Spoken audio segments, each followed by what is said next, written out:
너 자신을 알라. 어린아이는 끊임없이 묻는다. 하늘은 왜 파란지, 별은 왜 반짝이는지, 사람은 왜 죽는지. 부모는 처음엔 대답해주다가 어느 순간 지쳐서 말한다. 그냥 그런 거야. 아이는 더 이상 묻지 않게 된다. 어른이 되었기 때문이다. 그런데 기원전 6세기 묻기를 멈추지 않은 사람들이 있었다. 그들은 그냥 그런 거야 라는 대답에 만족하지 않았다. 세상이 어떻게 시작되었는지, 우리가 왜 존재하는지, 어떻게 살아야 하는지 끈질기게 물었다. 그들이 철학자였다. 철학이라는 단어는 그리스어 필로소피아에서 왔다. 필로스는 사랑, 소피아는 지혜, 지혜를 사랑한다는 뜻이다. 철학자들은 지혜를 가졌다고 주장하지 않았다. 다만 지혜를 사랑하고 추구했을 뿐이다. 그래서 그들은 현자가 아니라 지혜를 사랑하는 자, 즉 철학자라고 불렸다. 이 이야기는 내게 해. 연안의 작은 항구 도시에서 시작된다. 한 남자가 올려다본 밤하늘에서 세상의 근원이 무엇인지 묻는 질문에서 그 질문은 수천 년 동안 이어져 왔고 지금도 계속되고 있다. 플라톤이 물었고, 데카르트가 물었고, 칸트가 물었고, 니체가 물었다. 그들의 물음과 대답이 서양 문명의 토대가 되었다. 철학은 어렵다고들 한다. 맞는 말이다. 하지만 어려운 이유가 있다. 철학이 다루는 질문들이 본래 어렵기 때문이다. 나는 누구인가? 무엇이 옳은 것인가? 죽음 이후에는 무엇이 있는가? 이런 질문에 쉬운 대답이 있을 리 없다. 철학자들은 이 어려운 질문에 평생을 바쳤다. 어떤 이는 독배를 마시면서도 자신의 신념을 굽히지 않았고, 어떤 이는 미쳐가면서도 펜을 놓지 않았다. 이제 그들의 이야기를 시작하려 한다. 탈레스가 별을 보다가 우물에 빠진 이야기부터 니체가 말을 껴안고 쓰러진 이야기까지, 소크라테스의 독배부터 사르트르의 카페까지 인류 문명의 절반을 관통하는 생각의 모험이다. 기원전 624년경 소아시아의 이오니아 지방에게 해와 맞닿은 항구 도시 밀레토스에서 한 아이가 태어났다. 이름은 탈레스. 훗날 서양 철학의 창시자로 불리게 될 인물이었다. 밀레토스는 당시 지중해 세계에서 가장 번영한 도시 중 하나였다. 페니키아와 이집트, 바빌로니아에서 온 상인들이 물건과 함께 지식을 실어왔다. 젊은 탈레스는 이집트로 여행을 떠났다. 그곳에서 기하학과 천문학을 배웠다.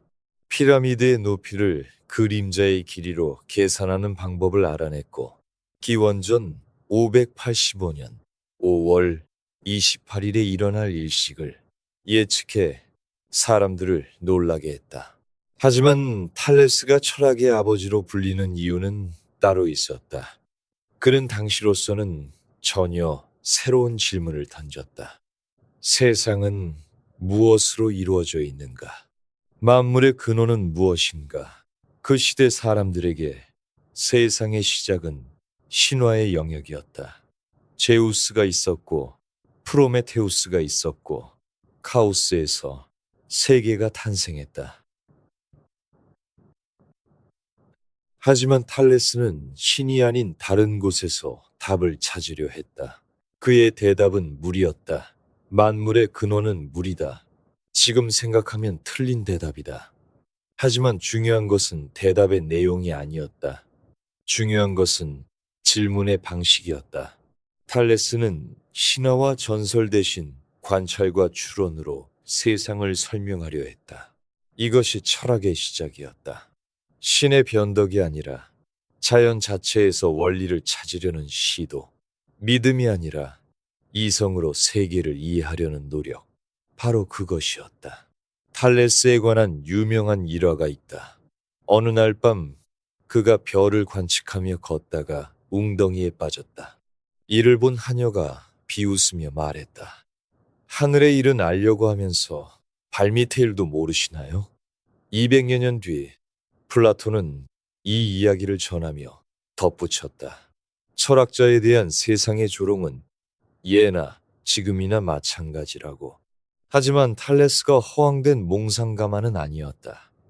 그는 별의 움직임을 관찰해 올리브가 풍작일 해를 예측했고 미리 올리브 앞찾기를 전부 빌려두었다가 큰돈을 벌었다. 철학자도 마음만 먹으면 부자가 될 수 있다는 것. 다만 그들에게 돈이 최우선 순위가 아닐 뿐이라는 것을 보여주고 싶었다고 한다. 탈레스의 제자 아낙시만드로스는 스승의 물음을 이어받되 다른 대답을 내놓았다. 만물의 근원은 물이 아니라 아페이론, 즉 무한자라고 했다. 눈에 보이는 어떤 것도 근원이 될 수 없다고 생각했기 때문이다. 물이 근원이라면 물의 반대인 불은 어디서 왔겠는가? 그래서 그는 정해진 성질이 없는 무한하고 불멸하는 어떤 것을 상정했다. 아낙시만드로스의 제자 아낙시메네스는 다시 공기를 근원으로 제시했다. 공기가 압축되면 물과 흙이 되고 팽창하면 불이 된다는 것이었다. 탈레스, 아낙시만드로스, 아낙시메네스 이 세 사람을 밀레토스 학파라고 부른다. 그들의 대답은 서로 달랐지만 질문은 같았다. 눈에 보이는 다양한 것들 뒤에 숨은 하나의 원리가 있지 않을까? 변화하는 것들 아래 변하지 않는 무언가가 있지 않을까? 이 질문은 이후 수천 년간 철학자들을 사로잡게 된다. 밀레토스에서 배를 타고 에게해를 건너면 에페소스라는 도시가 있었다. 기원전 535년경 이 도시의 귀족 가문에서 한 아이가 태어났다. 이름은 헤라클레이토스. 그는 왕위 계승권을 동생에게 물려주고 철학에 몰두했다. 그리고 탈레스와는 전혀 다른 방식으로 세상을 바라보았다. 헤라클레이토스의 눈에 비친 세상은 끊임없이 흐르고 있었다. 그는 말했다. 같은 강물에 두 번 발을 담글 수 없다. 강물은 계속 흐르기 때문이다. 아니, 한 번도 담글 수 없다. 발을 담그는 그 순간에도 물은 이미 흘러가 버리기 때문이다. 세상의 모든 것이 그렇다. 태양은 날마다 새롭고 모든 것은 흐른다. 판타레이, 만물은 유전한다. 그렇다면 변화 속에서도 변하지 않는 것은 무엇인가? 헤라클레이토스는 그것을 불이라고 보았다. 하지만 그가 말한 불은 물리적인 불만이 아니었다. 그것은 세상을 지배하는 원리, 질서, 법칙이었다. 그는 이것을 로고스라고 불렀다. 로고스는 이성, 언어, 비율, 법칙 등 다양한 의미를 담은 말이었다. 세상은 혼란스러워 보이지만 그 아래에는 로고스가 있다. 다만 대부분의 사람들은 그것을 알아채지 못할 뿐이다. 헤라클레이토스는 또 하나의 중요한 통찰을 남겼다. 대립하는 것들의 통일이었다. 삶과 죽음, 낮과 밤, 전쟁과 평화. 이것들은 서로 반대되는 것처럼 보이지만 사실은 하나다. 길은 올라가는 길과 내려가는 길이 같다. 바닷물은 물고기에게는 깨끗하고 살기 좋지만 사람에게는 더럽고 해롭다. 모든 것은 관점의 문제이며 대리물들은 서로를 필요로 한다. 전쟁이 없다면 평화도 없고 죽음이 없다면 삶도 의미가 없다. 그의 글은 난해하기로 유명했다. 일부러 모호하게 썼다는 이야기도 있다. 사람들은 그를 어둠의 철학자라고 불렀다. 성격도 까다로웠던 것 같다. 그는 에페소스 시민들을 경멸했고 혼자 산에 들어가 풀뿌리를 먹으며 살았다고 전해진다. 하지만 그의 사상은 이후 스토아 철학에 큰 영향을 주었고 헤겔과 니체도 그에게서 영감을 받았다. 헤라클레이토스가 모든 것은 흐른다고 말할 때 그와 정반대의 주장을 펼친 사람이 있었다. 이탈리아 남부 엘레아에 살던 파르메니데스였다. 기원전 515년경에 태어난 그는 헤라클레이토스보다 한 세대 뒤의 사람이었다. 파르메니데스의 주장은 충격적이었다. 변화는 불가능하다. 운동은 불가능하다. 생성도 소멸도 불가능하다. 있는 것은 있고 없는 것은 없다. 있는 것이 없어질 수 없고 없는 것이 있을 수 없다. 따라서 변화란 있는 것이 없어지고 없는 것이 생겨나는 것인데 이것은 논리적으로 불가능하다. 상식적으로 말이 안 되는 것처럼 들린다. 우리 눈앞에서 만물이 변하고 있지 않은가. 하지만 파르메니데스는 감각을 믿지 말라고 했다. 감각은 거짓된 길로 이끌지만 이성은 진리의 길로 이끈다고 했다. 이것은 서양 철학사에서 매우 중요한 구분이 된다. 감각과 이성, 현상과 본질, 의견과 진리. 파르메니데스 이후 철학자들은 이 구분을 가지고 씨름하게 된다. 파르메니데스의 제자 제노는 스승의 이론을 역설로 증명하려 했다. 가장 유명한 것이 아킬레스와 거북이 역설이다. 빠른 아킬레스가 느린 거북이를 쫓는다고 하자. 아킬레스가 거북이의 원래 위치에 도착했을 때 거북이는 조금 앞으로 가 있다. 아킬레스가 다시 그 지점에 도착하면 거북이는 또 조금 앞으로 가 있다. 이것이 무한히 반복되므로 아킬레스는 영원히 거북이를 따라잡을 수 없다. 물론 현실에서 아킬레스는 거북이를 쉽게 따라잡는다.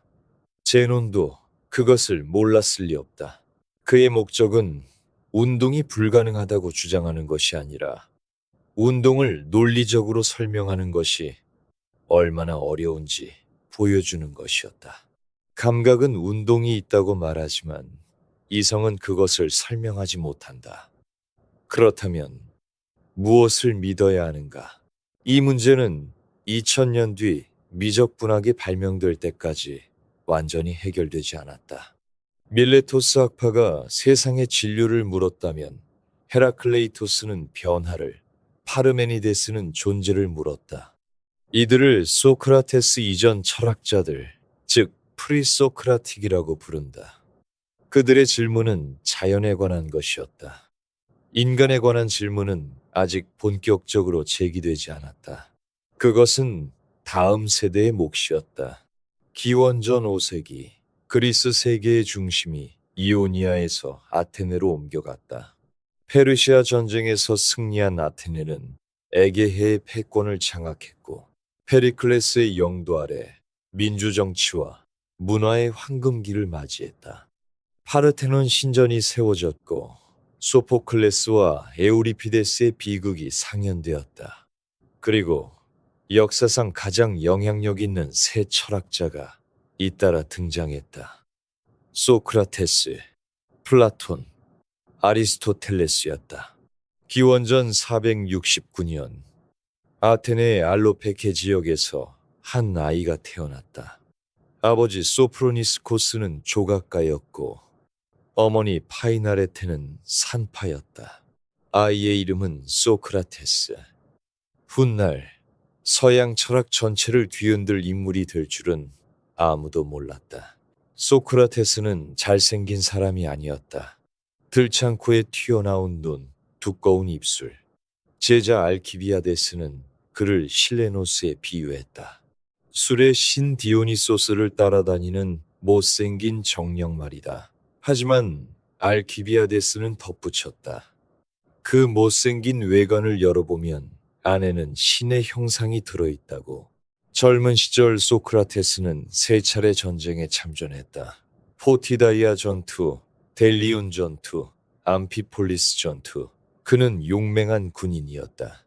포티다이아에서는 부상당한 알키비아데스를 구해냈고 델리온에서는 아테네군이 패주하는 와중에도 침착하게 후퇴하여 주변 사람들의 감탄을 샀다. 한겨울에도 맨발로 다녔고 극한의 추위에도 평소와 다름없이 행동했다. 몸의 고통에 무감각했던 것인지 아니면 정신의 힘으로 고통을 이겨낸 것인지는 알 수 없다. 전쟁이 끝난 뒤 소크라테스는 아테네의 거리와 광장을 돌아다니기 시작했다. 그의 방법은 독특했다. 그는 가르치지 않았다.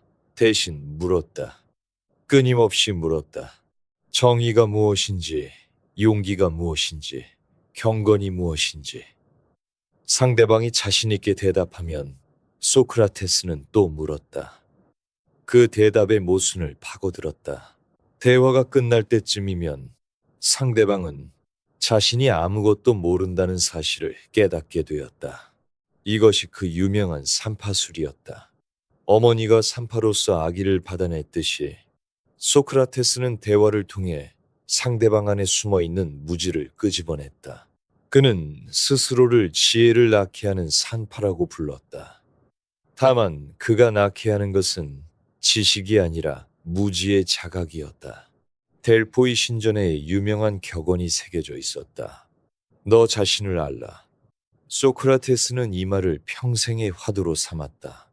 어느 날 그의 친구 카이레폰이 델포이 신전을 찾아가 신탁을 물었다. 소크라테스보다 지혜로운 자가 있느냐고. 신탁의 대답은 단호했다. 없다. 소크라테스는 당혹스러웠다. 자신은 아무것도 모르는데 어떻게 가장 지혜로울 수 있단 말인가. 그래서 그는 아테네에서 지혜롭다고 소문난 사람들을 찾아다녔다. 정치가, 시인, 장인, 하나하나 대화를 나눠보니 이상한 점을 발견했다. 그들은 자신이 안다고 생각했지만 정작 따져보면 실제로는 모르고 있었다. 반면 소크라테스 자신은 적어도 자신이 모른다는 사실만큼은 알고 있었다. 나는 내가 모른다는 것을 안다. 이것이 소크라테스가 도달한 결론이었다. 무지의 지, 자신의 무지를 아는 것이야말로 지혜의 출발점이라는 깨달음이었다. 하지만 이런 활동이 모든 사람에게 환영받은 것은 아니었다. 소크라테스에게 논박당한 사람들은 공개적으로 망신을 당했다. 그 중에는 아테네의 유력 인사들도 있었다. 원한이 쌓여갔다. 소크라테스를 따르는 젊은이들이 늘어날수록 그를 미워하는 사람들도 늘어났다. 기원전 399년 마침내 고발장이 제출되었다. 혐의는 두 가지였다. 첫째, 국가가 인정하는 신을 믿지 않고 새로운 신을 믿었다. 둘째, 젊은이들을 타락시켰다. 고발인은 멜레토스, 아니토스, 리콘, 세 사람이었다. 재판이 열렸다. 배심원은 501명의 아테네 시민이었다. 소크라테스는 변론에 나섰지만 그의 태도는 겸손과는 거리가 멀었다. 그는 자신의 철학적 사명을 포기하지 않겠다고 선언했다. 신이 자신에게 아테네 사람들을 깨우치라는 임무를 주었으며 죽음이 두려워 그 임무를 저버릴 수는 없다고 말했다. 투표 결과는 280대 220 유죄였다. 당시 아테네 법에 따르면 유죄 판결 후에는 형량을 정해야 했다. 고발인 측은 사형을 요구했다. 피고인에게도 형량을 제한할 기회가 주어졌다. 소크라테스가 적당한 벌금형이나 추방형을 제안했다면 배심원들은 그것을 받아들였을 가능성이 높았다. 하지만 소크라테스는 달랐다. 그는 자신이 아테네에 해를 끼친 것이 아니라 오히려 이로움을 주었다고 주장했다. 그러니 벌을 받을 것이 아니라 상을 받아야 한다고 말했다. 올림픽 우승자들처럼 프리타네이온에서 공짜 식사를 제공받아야 한다고 제안했다. 배심원들은 분노했다. 최종 투표에서 사형에 찬성한 사람은 360명으로 늘어났다. 사형 집행까지 한 달의 시간이 있었다. 델로스 섬으로 떠난 신성한 배가 돌아올 때까지 사형을 집행할 수 없었기 때문이다. 친구 크리톤이 탈옥을 권유했다. 간수들을 매수해 두었고 도망칠 배도 준비해 두었다. 하지만 소크라테스는 거절했다. 그는 크리톤에게 물었다. 평생 법을 지키며 살아온 사람이 자신에게 불리한 판결이 나왔다고 해서 법을 어기고 도망치는 것이 옳은가? 그것은 자신이 평생 가르쳐온 모든 것을 부정하는 일이 아닌가? 크리톤은 대답하지 못했다. 마지막 날이 왔다. 소크라테스는 제자들에게 둘러싸여 마지막 대화를 나누었다. 영혼의 불멸에 대해, 철학자의 죽음에 대해 이야기했다. 해가 질 무렵 간수가 독배를 가져왔다.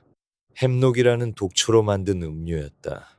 소크라테스는 담담하게 잔을 받아들었다. 제자들이 울기 시작했다. 소크라테스는 그들을 꾸짖었다. 이게 무슨 짓인가? 내가 여자들을 내보낸 이유가 바로 이런 소란을 피하기 위해서였네. 조용히들 하게, 의연하게 죽음을 맞이해야 하지 않겠나. 그는 독배를 마셨다. 간수의 지시대로 방 안을 걸어 다니다가 다리가 무거워지자 누웠다. 독이 서서히 몸을 타고 올라왔다. 마지막 순간 그는 얼굴을 덮고 있던 천을 걷어내고 말했다. 크리톤, 아스클레피오스에게 닭 한 마리 빚졌네. 잊지 말고 갚아주게. 아스클레피오스는 병을 고쳐주는 신이었다. 병이 나으면 감사의 제물로 닭을 바치는 풍습이 있었다. 소크라테스의 마지막 말이 무슨 뜻이었는지는 2400년이 지난 지금도 학자들 사이에서 논쟁거리다. 죽음이 삶이라는 병에서의 치유라는 의미였을까? 아니면 정말로 잊고 있던 빚이 있었던 것일까? 확실한 것은 하나다. 소크라테스는 자신의 철학대로 죽었다. 그는 진리를 추구하는 삶이 목숨보다 중요하다고 가르쳤고 그 가르침을 죽음으로 증명했다. 소크라테스는 글을 남기지 않았다. 우리가 그에 대해 아는 것은 대부분 제자 플라톤이 쓴 대화편을 통해서다. 플라톤은 소크라테스의 가장 뛰어난 제자였고 그 자신이 서양 철학사에서 가장 중요한 철학자 중 하나가 되었다. 플라톤은 기원전 428년 또는 427년 아테네의 명문 귀족 가문에서 태어났다. 본명은 아리스토클레스였는데 어깨가 넓다 하여 플라톤이라는 별명이 붙었다. 젊은 시절 그는 정치에 뜻을 두었다. 하지만 스승 소크라테스의 죽음이 그의 인생을 바꿔놓았다. 소크라테스가 처형된 후 플라톤은 아테네를 떠났다. 이집트와 이탈리아 남부를 여행했고 시칠리아의 시라쿠사를 방문했다. 그곳에서 참주 디오니시오스 1세를 만났는데 플라톤의 직설적인 성격이 화를 불렀다. 분노한 디오니시오스가 그를 노예로 팔아버렸다는 이야기가 전해진다. 다행히 지인이 그를 발견하고 몸값을 치러 풀어주었다. 기원전 387년경 아테네로 돌아온 플라톤은 아카데미아를 설립했다. 서양 역사상 최초의 고등교육기관이었다. 이 학교의 이름은 훗날 학문의 전당을 뜻하는 아카데미라는 단어가 되었다. 아카데미아는 플라톤 사후에도 약 900년간 존속했다. 529년 비잔틴 황제 유스티니아누스가 폐쇄할 때까지 서양 학문의 중심지 역할을 했다. 플라톤의 철학에서 가장 유명한 것은 이데아론이다. 우리가 보는 세상은 진정한 실제가 아니라 그림자에 불과하다. 진정한 실제는 이데아의 세계에 있다. 예를 들어 세상에는 수많은 말이 있다. 흰 말, 검은 말, 큰 말, 작은 말. 하지만 이 모든 말을 말이게 하는 것은 무엇인가? 플라톤에 따르면 그것이 바로 말의 이데아다. 개별적인 말들은 생겨나고 사라지지만 말의 이데아는 영원하고 완전하다. 플라톤은 이것을 동굴의 비유로 설명했다. 지하 동굴에 죄수들이 쇠사슬에 묶여 있다. 그들은 태어날 때부터 그 자리에 있었기 때문에 뒤를 돌아볼 수 없다. 그들 뒤에는 불이 있고 불과 죄수들 사이에는 담이 있다. 담 위로 여러 물건들이 지나가고 그 그림자가 동굴 벽에 비친다. 죄수들은 그림자만 보면서 그것이 실제라고 믿는다. 어느 날 한 죄수가 풀려나 동굴 밖으로 나간다. 처음에는 햇빛이 너무 눈부셔 아무것도 볼 수 없다. 하지만 점차 적응하면서 그림자가 아닌 실물을 보게 된다. 나무를, 강을, 마침내 태양 자체를 바라볼 수 있게 된다. 그는 깨닫는다. 동굴 안에서 본 것은 실제가 아니라 그림자였다는 것을. 이 비유에서 동굴은 감각의 세계이고 동굴 밖은 이데아의 세계다. 그림자는 현상이고 실물은 이데아다. 태양은 모든 이데아 중에서 가장 높은 이데아, 즉 선의 이데아를 상징한다. 철학자의 임무는 동굴 밖으로 나가 진리를 보고 다시 동굴로 돌아와 다른 사람들을 깨우치는 것이다. 물론 그들은 철학자의 말을 믿지 않을 것이다. 소크라테스가 그랬듯이 플라톤은 이상적인 국가에 대해서도 썼다. 그의 대화편 국가에서 그는 철학자가 통치하는 나라를 그렸다. 철학자는 진리를 알기 때문에 가장 올바르게 통치할 수 있다는 것이었다. 이것이 유명한 철인왕 사상이다. 플라톤은 이 이론을 실제로 실현해 보려 했다. 시라쿠사의 젊은 참주 디오니시오스 2세를 철학자 왕으로 교육하려 한 것이다. 2번이나 시도했지만 2번 다 실패했고 목숨까지 위태로워졌다. 기원전 347년 플라톤은 80세 또는 81세의 나이로 세상을 떠났다. 결혼식 잔치에서 잠들었다가 깨어나지 않았다고 전해진다. 그는 30여 편의 대화편을 남겼다. 소크라테스의 변론, 크리톤, 파이돈, 향연, 국가, 파이드로스 등. 이 작품들은 철학적 깊이와 문학적 아름다움을 동시에 갖추고 있어 2400년이 지난 지금까지도 읽히고 연구된다. 영국의 철학자 화이트헤드는 말했다. 서양 철학의 역사는 플라톤에 대한 각주의 역사라고 과장된 표현이지만 플라톤의 영향력이 얼마나 지대한지를 보여준다. 플라톤의 아카데메이아에 17세의 청년이 들어왔다. 기원전 367년의 일이었다. 청년의 이름은 아리스토텔레스. 그는 마케도니아의 스타게이라 출신으로 아버지는 마케도니아 왕의 주치의였다. 아리스토텔레스는 20년간 아카데메이아에서 공부하고 가르쳤다. 플라톤은 그를 학원의 누스, 즉 지성이라고 불렀다. 플라톤이 죽자 아리스토텔레스는 아카데메이아를 떠났다. 학원의 새 원장으로 뽑히지 않았기 때문이다. 그는 소아시아로 건너가 연구를 계속했다. 그러던 기원전 343년 마케도니아의 왕 필리포스 2세가 그를 초청했다. 왕자 알렉산드로스의 스승으로 오라는 것이었다. 아리스토텔레스는 3년간 훗날 세계 정복자가 될 소녀를 가르쳤다. 기원전 335년 아리스토텔레스는 아테네로 돌아와 자신만의 학교를 세웠다. 아폴론 리케이오스의 신전 근처에 있어서 리케이온이라고 불렸다. 이 이름은 훗날 프랑스어로 리세, 즉 고등학교를 뜻하는 단어가 되었다. 아리스토텔레스는 제자들과 산책하며 강의했기 때문에 그의 학파를 소요학파라고도 불렀다. 아리스토텔레스는 스승 플라톤을 존경했지만 동의하지는 않았다. 플라톤은 나의 친구다. 하지만 진리는 더 큰 친구다.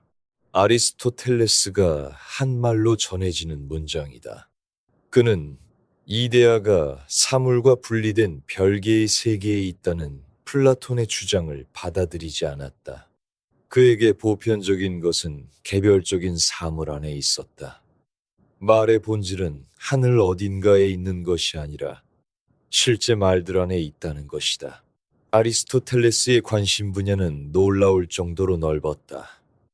논리학, 물리학, 생물학, 윤리학, 정치학, 시학. 그가 다루지 않은 분야를 찾기가 더 어려울 정도였다. 그는 체계적인 관찰과 분류를 중시했다. 500종 이상의 동물을 연구하고 분류했으며 닭의 발생 과정을 21일에 걸쳐 관찰 기록했다. 논리학에서 그는 3단 논법을 체계화했다. 모든 사람은 죽는다. 소크라테스는 사람이다. 따라서 소크라테스는 죽는다. 이 추론 형식은 2000년 넘게 서양 논리학의 기초가 되었다. 그의 논리학 저술은 오르가논이라 불렸는데 도구라는 뜻이다. 논리학은 다른 모든 학문을 위한 도구라고 생각했기 때문이다. 윤리학에서 아리스토텔레스는 행복을 최고선으로 보았다. 하지만 그가 말한 행복은 쾌락과는 달랐다. 그것은 에우다이모니아, 즉 좋은 영혼의 상태, 번영하는 삶이었다. 이것은 덕을 발휘할 때 얻어진다. 그리고 덕은 극단을 피하고 중용을 지키는 것이다. 용기는 무모함과 비겁함의 중간이고 관대함은 낭비와 인색의 중간이다. 정치학에서 그는 158개의 그리스 도시국가 정치 체제를 연구하고 비교했다. 그는 인간을 정치적 동물이라고 정의했다. 인간은 본성적으로 폴리스, 즉 공동체 안에서 살도록 되어 있다는 의미였다. 국가 없이 사는 존재는 짐승이거나 신이라고 했다. 기원전 323년 알렉산드로스 대왕이 바빌론에서 죽었다. 아테네에서 반마케도니아 정서가 들끓었다. 마케도니아 왕실과 연이 있는 아리스토텔레스는 불경죄로 고발당했다. 그는 아테네를 떠나며 말했다. 아테네가 철학에 2번 죄를 짓는 것을 원치 않는다고. 소크라테스의 처형을 염두에 둔 말이었다. 이듬해 그는 어머니의 고향인 칼키스에서 위장병으로 사망했다. 향년 62세였다. 아리스토텔레스의 저술은 중세 유럽에 전해져 스콜라 철학의 토대가 되었다. 토마스 아퀴나스는 그를 단순히 그 철학자라고 불렀다. 수식어가 필요 없을 만큼 유일무이한 철학자라는 뜻이었다. 단테는 신곡에서 그를 아는 자들의 스승이라고 불렀다. 기원전 323년 알렉산드로스 대왕이 죽자 그리스 세계는 격변을 맞았다. 도시국가 시대가 끝나고 거대한 왕국들의 시대가 열렸다. 개인은 더 이상 폴리스의 시민으로서 정치에 참여할 수 없었다. 대신 광대한 세계 속에서 자신의 위치를 찾아야 했다. 철학도 달라졌다. 세상의 본질에 대한 거대한 물음보다 어떻게 살아야 하는가 라는 실천적 질문이 전면에 등장했다. 이것이 헬레니즘 철학이다. 스토아 학파는 키프로스 섬 출신의 제논이 창시했다. 기원전 334년경에 태어난 제논은 상인의 아들이었다. 어느 날 배가 난파되어 아테네에 발이 묶이게 되었는데 책방에서 우연히 소크라테스에 관한 책을 읽고 철학에 빠져들었다. 여러 학파에서 공부한 뒤 기원전 300년경 자신의 학파를 열었다. 아테네 아고라의 채색주랑 스토아 포이킬레에서 가르쳤기 때문에 스토아 학파라는 이름이 붙었다. 스토아 철학의 핵심은 운명에 대한 수용과 자기 통제다. 세상에는 우리가 통제할 수 있는 것과 통제할 수 없는 것이 있다. 날씨, 다른 사람의 행동, 죽음. 이런 것들은 통제할 수 없다. 우리가 통제할 수 있는 것은 오직 자신의 판단과 태도뿐이다. 현명한 사람은 통제할 수 없는 것에 대해 마음을 쓰지 않고 통제할 수 있는 것에 집중한다. 스토아 철학자들은 감정에 휘둘리지 않는 상태를 이상으로 삼았다. 이것을 아파테이아라고 불렀다. 감정이 없다는 뜻이 아니라 잘못된 판단에서 오는 격정에 지배당하지 않는다는 뜻이다. 분노, 두려움, 슬픔, 이런 격정은 잘못된 판단의 결과다. 무언가를 좋다고 판단하면 그것을 잃을 때 슬퍼진다. 무언가를 나쁘다고 판단하면 그것을 피하지 못할 때 두려워진다. 하지만 참으로 좋은 것은 덕분이고 참으로 나쁜 것은 악덕분이다. 나머지는 전혀 중요하지 않다. 스토아 철학은 로마 시대에 크게 융성했다. 가장 유명한 스토아 철학자 세 사람이 모두 로마 시대 인물이다. 세네카, 에픽테토스, 마르쿠스, 아우렐리우스. 세네카는 기원전 4년경 스페인 코르도바에서 태어났다. 수사학교사의 아들로 로마에서 교육을 받고 정치에 뛰어들었다. 하지만 황제 칼리굴라의 질투로 죽을 뻔했고 다음 황제 클라우디우스 치아에서는 간통죄로 코르시카 섬에 유배되었다. 8년간의 유배 생활 끝에 황후 아그리피나의 부름을 받아 로마로 돌아왔다. 그녀의 아들 네로의 스승이 되어달라는 요청이었다. 세네카는 15년간 네로의 스승이자 조언자로 활동했다. 네로 치세 초기의 선정은 상당 부분 세네카의 영향이었다. 하지만 네로가 점점 폭군으로 변해가면서 세네카의 위치는 위태로워졌다. 마침내 그는 정계에서 물러나 저술에 전념했다. 그러나 서기 65년 네로 암살 음모에 연루되었다는 혐의를 받고 자살을 명령받았다. 세네카는 담담하게 명령에 따랐다. 그는 정맥을 끊었고 독약을 마셨고 뜨거운 물에 들어갔다. 마지막까지 제자들과 철학적 대화를 나누었다고 한다. 세네카는 많은 저술을 남겼다. 분노에 대하여, 마음의 평화에 대하여, 인생의 짧음에 대하여, 행복한 삶에 대하여 등 그의 글은 실용적이고 구체적이다. 추상적인 이론보다 삶에서 어떻게 철학을 실천할 것인지에 초점을 맞춘다. 그는 말했다.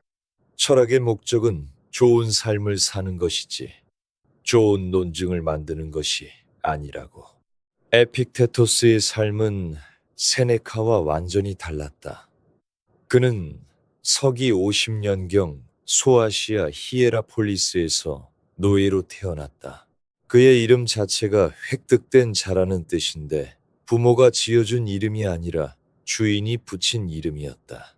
젊은 시절 다리를 다쳐 평생 절름발이로 살았다.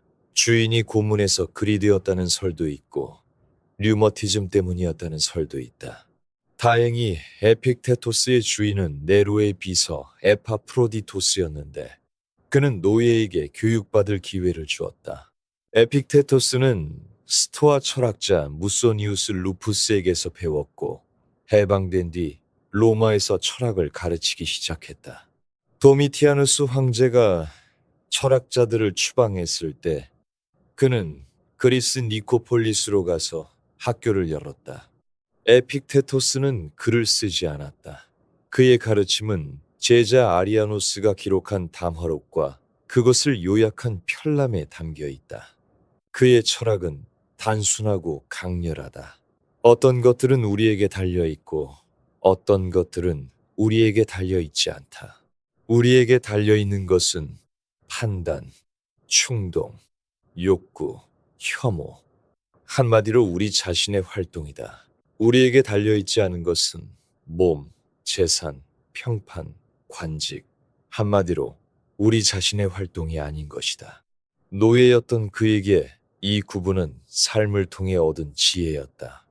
노예의 몸은 주인의 것이다. 하지만 노예의 판단과 의지는 여전히 자신의 것이다. 외적인 것을 빼앗길 수는 있어도 내면의 자유는 아무도 빼앗을 수 없다. 에픽테토스는 말했다.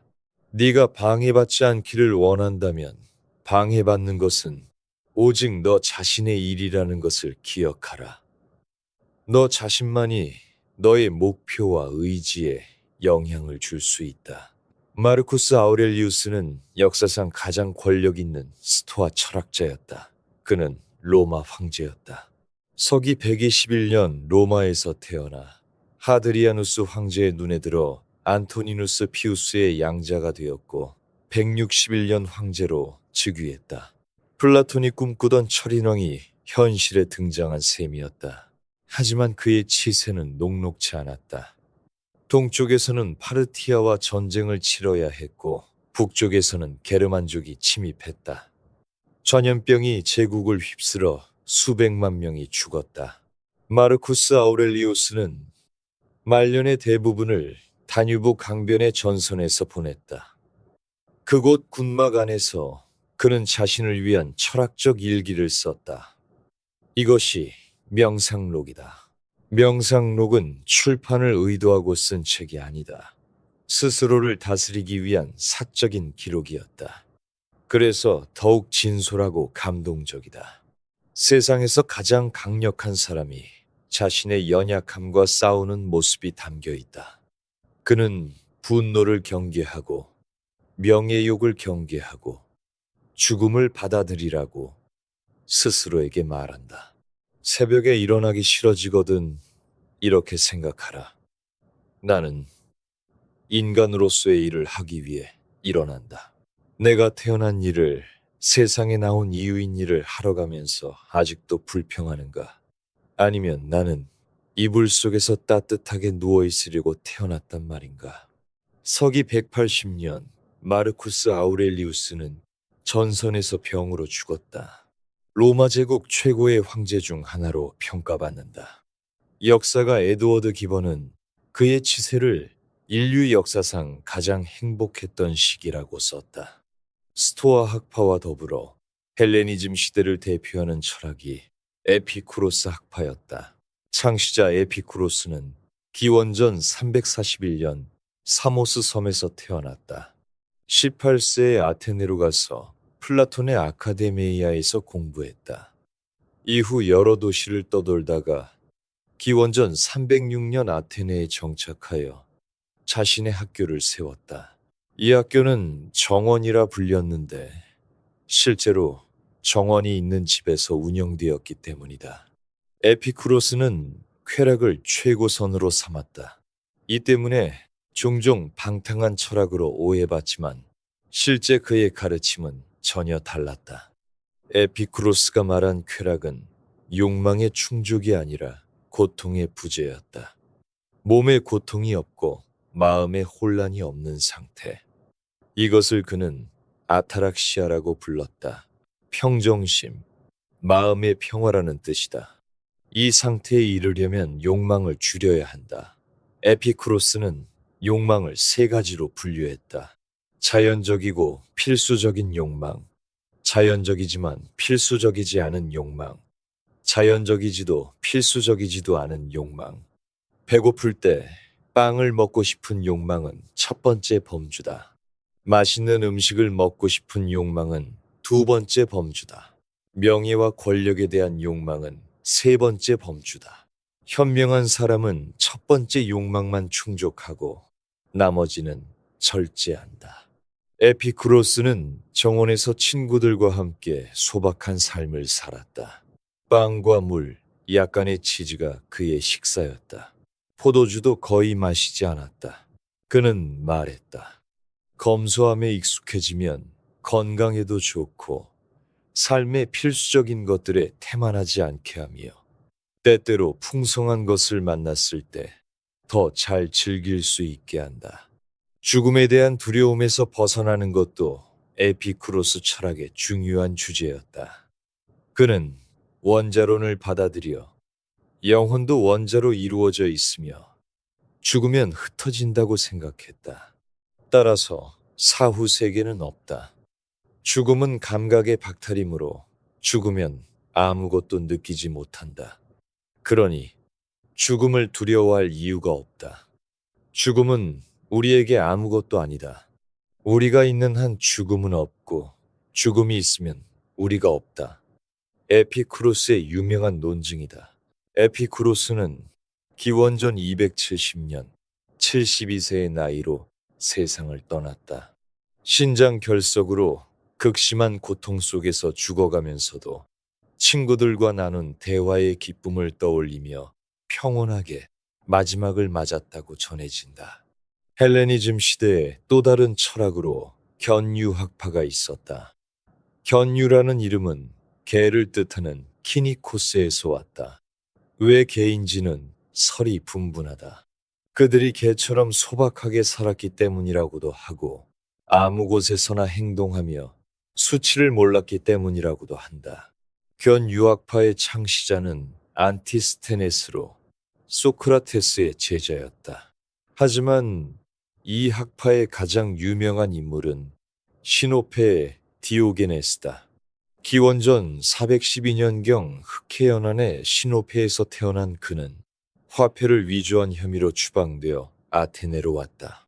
그곳에서 안티스테네스를 만나 철학에 입문했다. 디오게네스의 삶은 파격 그 자체였다. 그는 통에서 살았다. 당시 그리스에서 쓰던 큰 항아리였다. 집도 없고 재산도 없었다. 음식은 구걸하고 광장에서 잠을 잤다. 사람들이 왜 그렇게 사느냐고 물으면 자신은 자연에 따라 살 뿐이라고 대답했다. 문명이 만들어낸 것들, 명예, 재산, 지위, 예절, 이 모든 것은 거짓이다. 인간은 그것 없이도 살 수 있고 오히려 그것 없이 사는 것이 더 자유롭다. 그는 백주대낮에 등불을 들고 아테네 거리를 돌아다녔다. 사람들이 무엇을 찾느냐고 물으면 인간을 찾는다고 대답했다. 진짜 인간.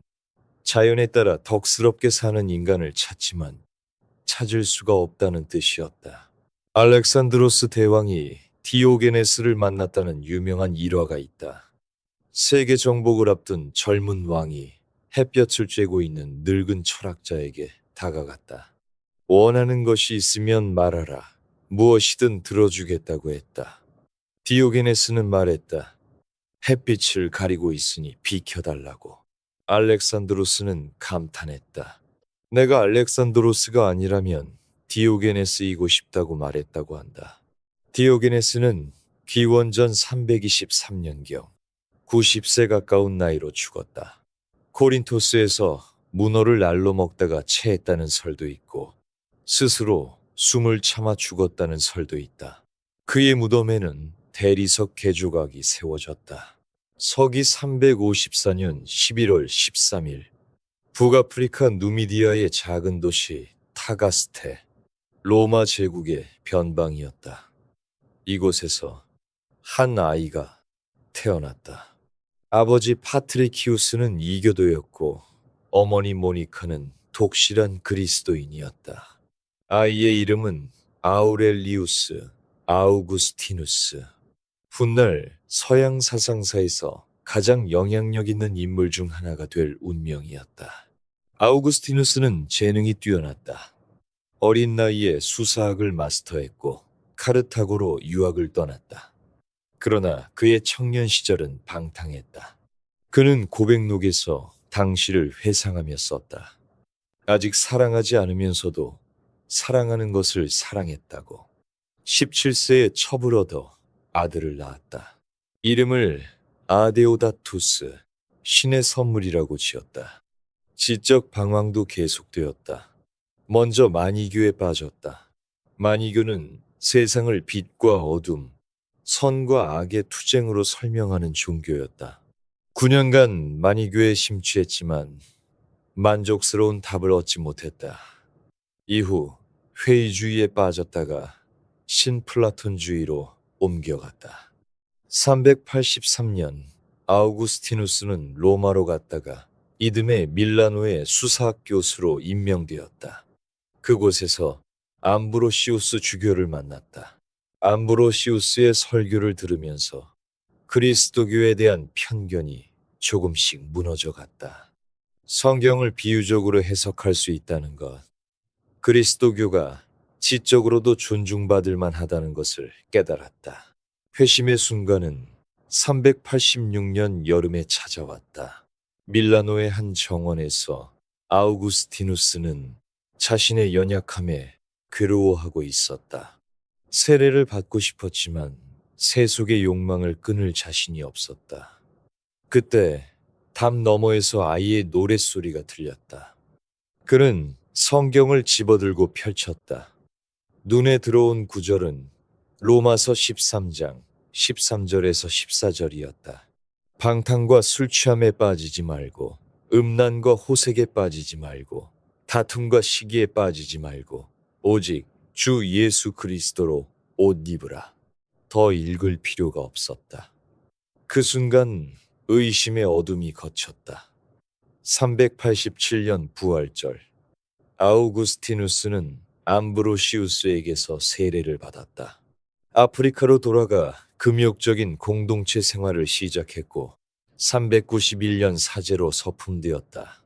395년에는 히포의 보좌 주교가 되었고 이듬해 주교가 되었다.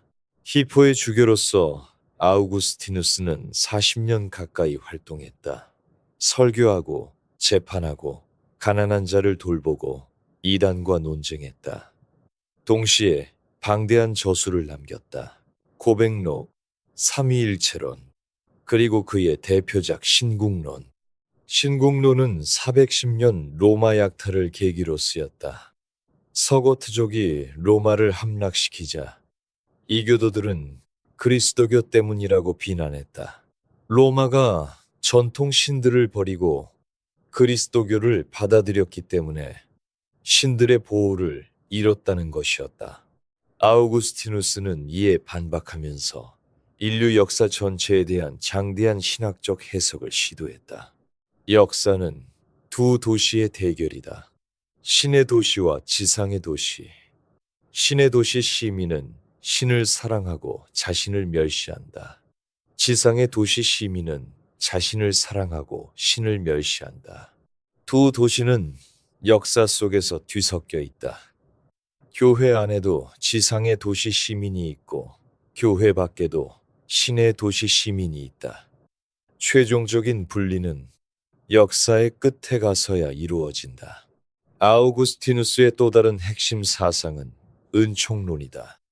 인간은 원죄로 인해 스스로 선을 행할 능력을 잃었다. 오직 신의 은총만이 인간을 구원할 수 있다. 신은 어떤 사람들을 구원하기로 미리 선택했고 나머지는 정당하게 형벌을 받는다. 이것이 예정설이다. 이 교리는 훗날 종교개혁에서 칼뱅에 의해 더욱 강조된다. 430년 반달족이 북아프리카를 침공하여 히포를 포위했다.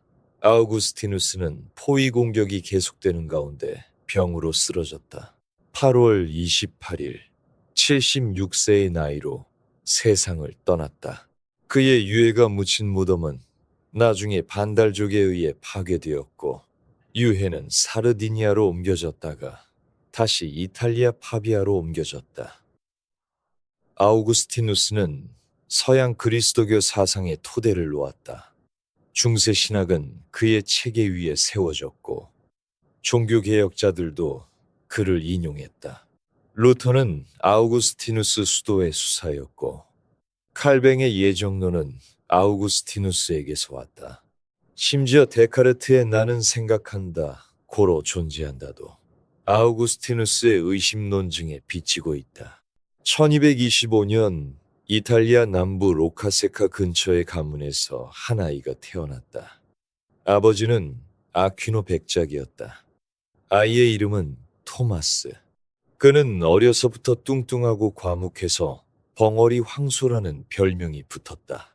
하지만 훗날 스승 알베르투스 마그누스는 예언했다. 이 황소의 울음소리가 온 세상에 울려 퍼질 것이라고. 토마스의 집안은 그가 몬테카시노 수도원의 원장이 되기를 바랐다. 당시 수도원장은 막대한 부와 권력을 누리는 자리였다. 그러나 18세의 토마스는 새로 생긴 탁발 수도회인 도미니코회에 입회하겠다고 선언했다. 가족들은 격분했다. 형들이 토마스를 납치하여 성에 1년 넘게 감금했다. 심지어 매춘부를 보내 유혹하게 했다. 전설에 따르면 토마스는 난로에서 불붙은 나무를 집어들어 그녀를 쫓아냈다. 결국 가족들은 포기했고 토마스는 도미니코의 수사가 되었다. 토마스는 쾰른과 파리에서 공부했다. 특히 파리 대학은 당시 유럽 학문의 중심지였다. 그곳에서 토마스는 아리스토텔레스를 만났다.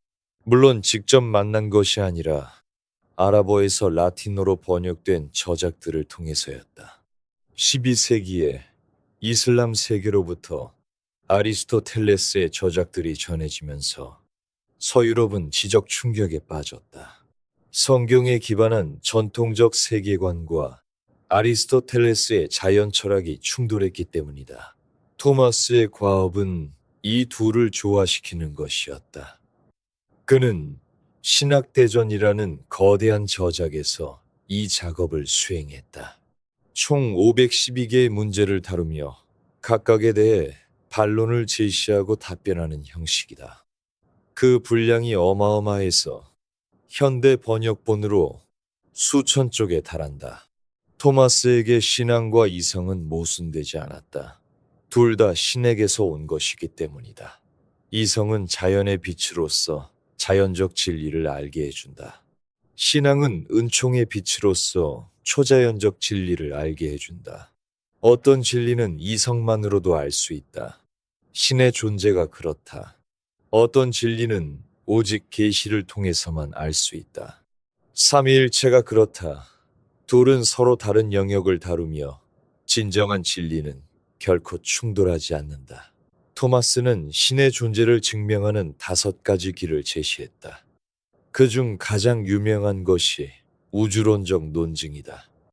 세상의 모든 것은 무언가에 의해 움직인다. 그것을 움직이는 것도 다른 무언가에 의해 움직인다. 하지만 이것이 무한히 거슬러 올라갈 수는 없다. 따라서 다른 것에 의해 움직여지지 않으면서 다른 모든 것을 움직이는 최초의 운동자가 있어야 한다. 모든 사람은 이것을 신이라고 부른다. 토마스는 윤리학에서도 아리스토텔레스를 따랐다. 인간의 목적은 행복이며 행복은 덕의 실현에 있다. 다만 자연적 덕만으로는 충분하지 않다. 신학적 덕, 즉 믿음, 희망, 사랑이 필요하다. 궁극적인 행복은 신을 직접 보는 것, 즉 지복직관에 있다. 이것은 오직 내세에서만 가능하다. 토마스는 쉴 새 없이 일했다. 여러 명의 비서에게 동시에 다른 글을 받아쓰게 할 정도였다. 1273년 12월 6일까지는 그랬다.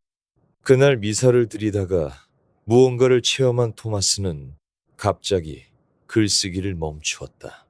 비서가 왜 그러느냐고 묻자 그는 대답했다. 내가 본 것에 비하면 내가 쓴 모든 것은 지푸라기에 불과하다고. 그 후 토마스는 다시는 펜을 들지 않았다. 신학대전은 미완성으로 남았다. 1274년 3월 7일 49세의 나이로 세상을 떠났다. 리옹 공의회로 가던 중 길에서 쓰러진 것이다. 1323년 그는 성인으로 시성되었다. 1567년에는 교회 박사로 선포되었고 그의 철학은 가톨릭 교회의 공식 철학으로 채택되었다. 1596년 3월 31일 프랑스 중부의 작은 마을 라에에서 한 아이가 태어났다. 아버지는 브르타뉴 고등법원의 의원이었다. 어머니는 출산 후 1년 만에 세상을 떠났다. 아이는 허약했고 지속적인 기침에 시달렸다. 의사들은 오래 살지 못할 것이라고 예언했다. 아이의 이름은 르네 데카르트, 훗날 근대 철학의 아버지로 불리게 될 인물이었다. 데카르트는 8세 예수회가 운영하는 라플레슈 학교에 들어갔다. 건강이 좋지 않아 아침에 늦잠 자는 것이 특별히 허용되었다. 이 습관은 평생 유지되었다. 이 습관은 그는 늘 침대에 누워서 생각하는 것을 좋아했다. 라플레슈에서 데카르트는 최고의 교육을 받았다. 하지만 졸업할 무렵 그는 깊은 회의에 빠졌다. 배운 것들 중에서 확실한 것이 무엇인가? 수학을 제외하면 아무것도 확실하지 않았다. 철학은 수천 년간 논쟁만 계속할 뿐 아무것도 확정하지 못했다. 그래서 그는 결심했다. 책에서 배울 수 있는 것은 다 배웠으니 이제 세상이라는 큰 책에서 배우겠다고. 1618년 데카르트는 네덜란드로 가서 군대에 입대했다. 30년 전쟁이 시작될 무렵이었다. 군인으로서 그는 별로 활약하지 않았지만 군대 생활은 그에게 여행과 사색의 기회를 주었다. 1619년 11월 10일 독일의 한 마을에서 그는 난로 앞에 앉아 명상에 잠겼다. 그날 밤 세 개의 꿈을 꾸었다. 꿈의 내용은 기록에 따라 조금씩 다르지만 핵심은 새로운 학문의 기초를 세우라는 소명이었다. 데카르트는 이것을 신의 계시로 받아들였다. 그리고 그 과제에 평생을 바쳤다. 1637년 그는 방법 서설을 출판했다. 여기서 그 유명한 명제가 등장한다. 나는 생각한다. 고로 존재한다. 코기토 에르고 숨. 이것은 단순한 격언이 아니라 철학의 새로운 출발점이었다. 데카르트는 모든 것을 의심해 보기로 했다. 감각은 때때로 우리를 속인다. 그러니 감각에서 온 지식은 의심스럽다. 우리가 깨어 있다고 생각할 때도 실은 꿈을 꾸고 있을 수 있다. 심지어 수학적 진리도 의심할 수 있다. 어떤 악한 악마가 우리를 속여서 2 더하기 3이 오라고 믿게 만들었을 수도 있다. 하지만 이 모든 것을 의심하는 와중에도 의심할 수 없는 것이 하나 있었다. 의심하고 있는 내가 존재한다는 것. 내가 속고 있다 하더라도 속고 있는 내가 존재해야 속을 수 있다. 내가 꿈을 꾸고 있다 하더라도 꿈꾸는 내가 존재해야 꿈을 꿀 수 있다. 나는 생각한다. 고로 존재한다. 이것만은 절대적으로 확실하다. 여기서부터 데카르트는 다시 세계를 구축해 나갔다. 생각하는 나는 정신이다. 정신의 본질은 생각이다. 정신과 구별되는 것으로 물질이 있다. 물질의 본질은 연장, 즉 공간을 차지하는 것이다. 이것이 심신이원론이다. 세계는 두 종류의 실체, 즉 정신과 물질로 이루어져 있다. 하지만 문제가 있었다. 정신과 물질이 완전히 다른 것이라면 어떻게 서로 영향을 주고받을 수 있는가? 내가 손을 들려고 생각하면 손이 올라간다. 손을 다치면 아픔을 느낀다. 정신과 물질이 분명히 상호작용하고 있는 것 아닌가? 데카르트는 뇌의 송과선에서 둘이 만난다고 주장했지만 이것은 설득력 있는 답이 되지 못했다. 심신 문제는 이후 철학자들에게 넘겨졌다. 데카르트는 네덜란드에서 20년 넘게 살았다. 종교적 관용이 있어서 자유롭게 연구할 수 있었기 때문이다. 하지만 1649년 스웨덴 여왕 크리스티나의 초청을 받아 스톡홀름으로 갔다. 여왕은 새벽 5시에 철학 수업을 원했다. 평생 늦잠을 자던 데카르트에게는 치명적이었다. 그해 겨울 폐렴에 걸려 1650년 2월 11일 53세의 나이로 세상을 떠났다. 데카르트의 영향은 막대했다. 그는 철학의 출발점을 외부 세계에서 내면의 의식으로 옮겼다. 확실성의 기초를 전통이나 권위가 아니라 개인의 이성에서 찾았다. 이것이 근대 철학의 시작이었다. 1632년 11월 24일 네덜란드 암스테르담의 유대인 공동체에서 한 아이가 태어났다. 포르투갈에서 종교적 박해를 피해 온 세파르디 유대인 가문이었다. 아이의 이름은 바리흐 스피노자, 히브리어로 축복받은 자라는 뜻이다. 하지만 그의 삶은 축복과는 거리가 멀었다. 스피노자는 유대교 학교에서 전통 교육을 받았다. 탈무드와 히브리어, 유대 철학을 공부했다. 하지만 점점 전통적 가르침에 의문을 품기 시작했다. 구약 성경에 나오는 기적들은 자연 법칙에 어긋난다. 모세가 정말 모세오경을 썼는가? 영혼은 정말 불멸하는가? 1656년 7월 27일 암스테르담 유대인 공동체는 24세의 스피노자를 파문했다. 헤렘이라고 불리는 이 조치는 극도로 가혹했다. 그 누구도 남자든 여자든 그와 말을 섞거나 글로 교제해서는 안 된다. 그에게 호의를 베풀거나 한 지붕 아래 있거나 사규빛 안에 접근해서는 안 된다. 그가 쓴 어떤 글도 읽어서는 안 된다. 스피노자는 공동체를 떠났다. 이름도 바리흐에서 라틴어 베네딕투스로 바꾸었다. 같은 뜻이지만 다른 정체성의 표시였다. 그는 렌즈를 깎아 생계를 유지하면서 철학 연구에 몰두했다. 렌즈 깎기는 당시 정밀한 기술을 요하는 직업이었고 현미경과 망원경의 발전으로 수요가 있었다. 1677년 스피노자가 죽은 해에 그의 대표작 에티카가 출판되었다.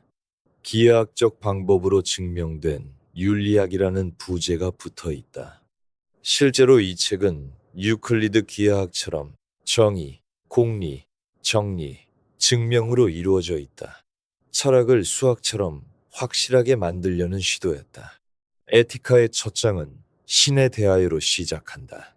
스피노자의 신은 전통적인 인격신이 아니었다. 그에게 신은 무한한 실체이며 자연 자체였다.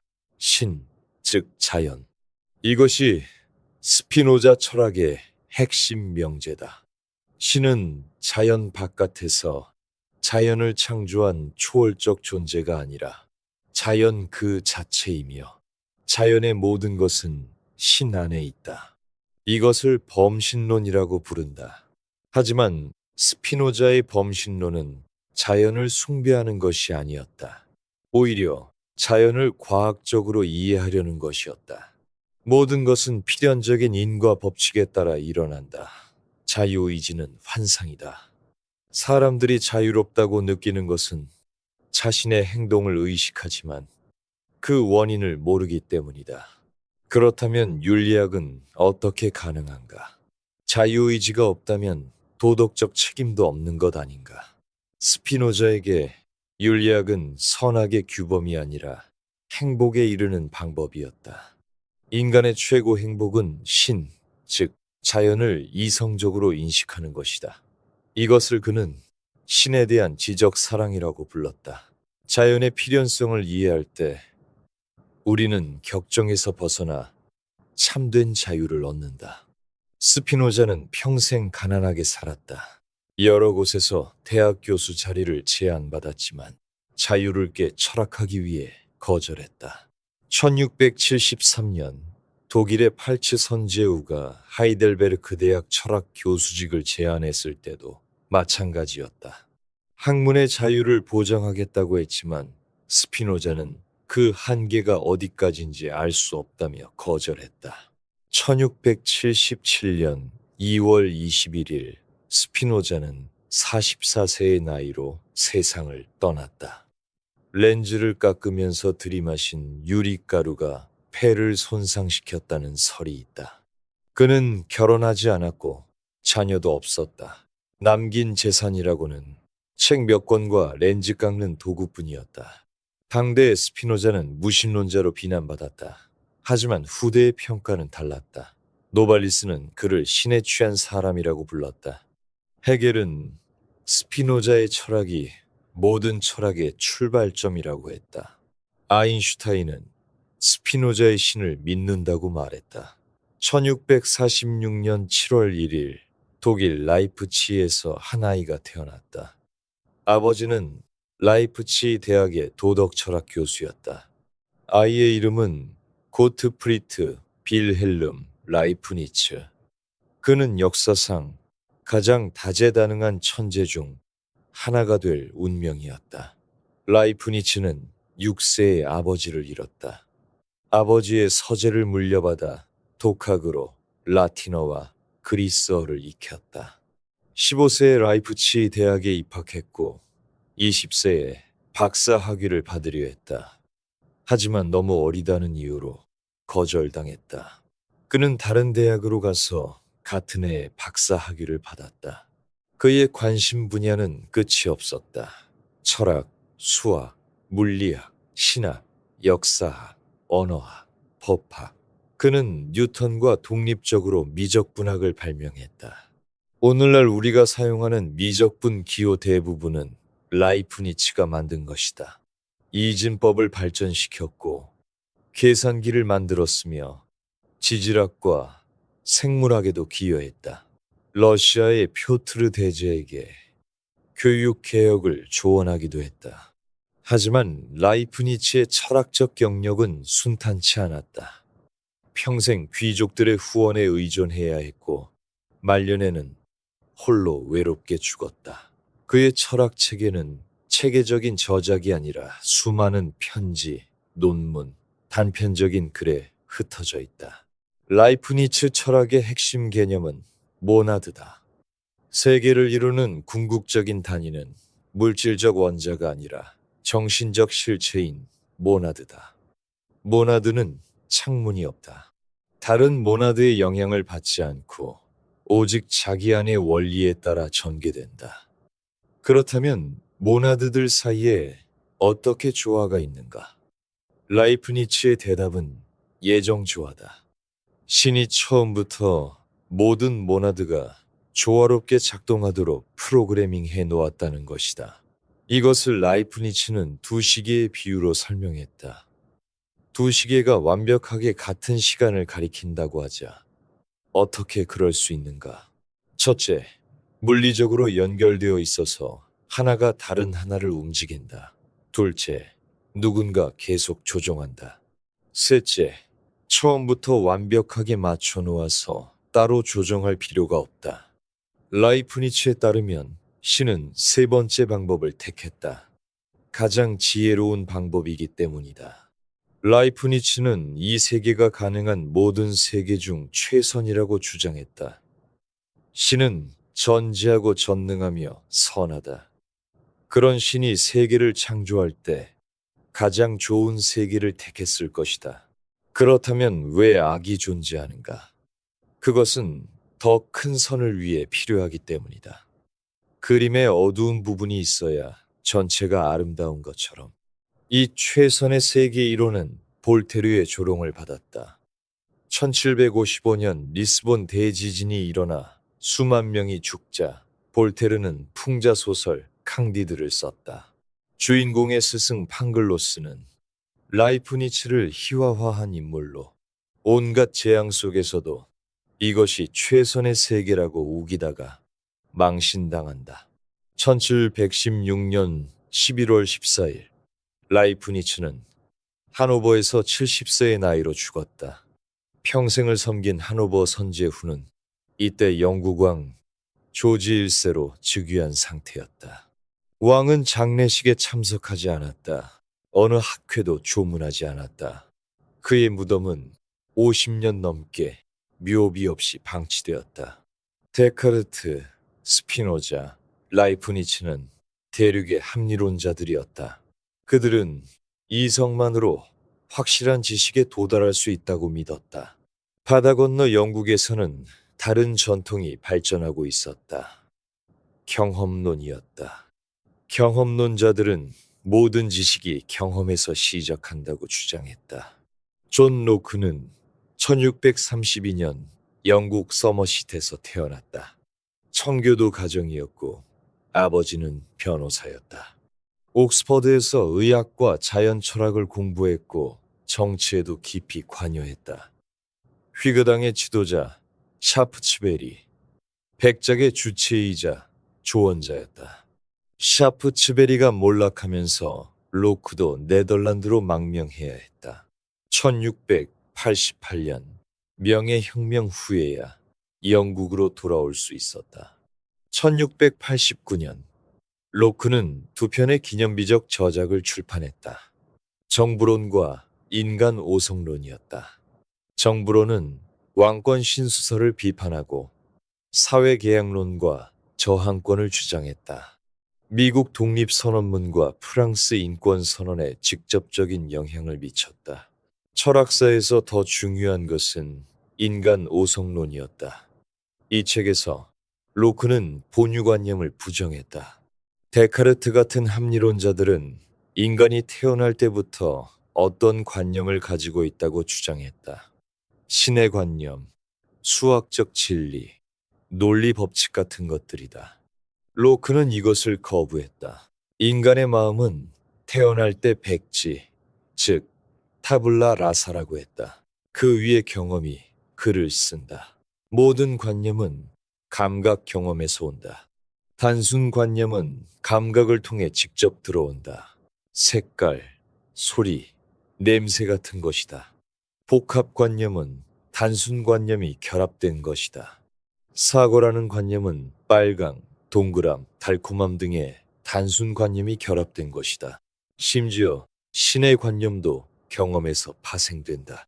우리가 경험한 지혜, 선함, 능력 등을 무한히 확대한 것이다.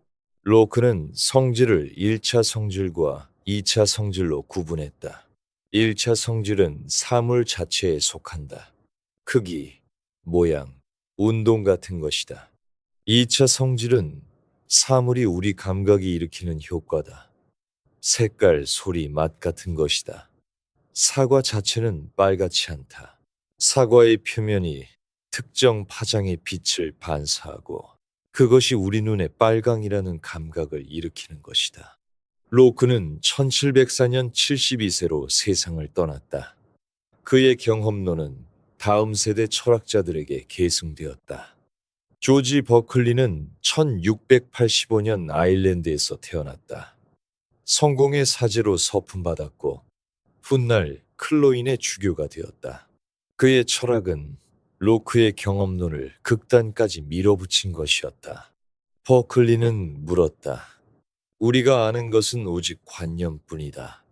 사과를 본다는 것은 빨강, 동그람, 매끄러움 등의 관념을 갖는 것이다. 그렇다면 관념 너머에 있다는 물질은 무엇인가? 우리는 물질을 직접 경험하지 못한다. 경험하는 것은 오직 관념뿐이다. 그렇다면 물질이 존재한다는 것을 어떻게 알 수 있는가? 버클리의 결론은 충격적이었다. 물질은 존재하지 않는다. 존재하는 것은 오직 정신과 관념뿐이다. 존재한다는 것은 지각되는 것이다. 라틴어로 에세 에스트, 페르키피. 책상이 존재한다는 것은 누군가 책상을 지각하고 있다는 것이다. 아무도 지각하지 않을 때 책상은 존재하지 않는가? 버클리의 대답은 그렇다였다. 단, 신이 항상 모든 것을 지각하고 있으므로 세계는 계속 존재한다. 사무엘 존스는 버클리를 반박한답시고 큰 돌을 발로 차면서 말했다. 나는 이렇게 반박하오. 하지만 이것은 버클리의 논점을 이해하지 못한 것이었다. 버클리가 부정한 것은 돌이 아니라 관념과 독립된 물질이었다. 돌을 찬 존스는 단단함과 통증의 관념을 경험했을 뿐 물질을 증명한 것이 아니었다. 데이비드 뎃은 1711년 스코틀랜드 에든버러에서 태어났다. 그는 경험론을 더욱 철저히 밀어붙여 이전 철학의 많은 전제를 무너뜨렸다. 첩에 따르면 마음에는 인상과 관념이 있다. 인상은 직접적인 경험이다. 불을 볼 때의 빨강, 뜨거움을 느낄 때의 열기. 관념은 인상의 희미한 복사본이다. 눈을 감고 불을 떠올릴 때의 이미지. 모든 관념은 인상에서 온다. 인상 없이 관념은 불가능하다. 초는 인과관계를 공격했다. 우리는 불이 나무를 태운다고 말한다.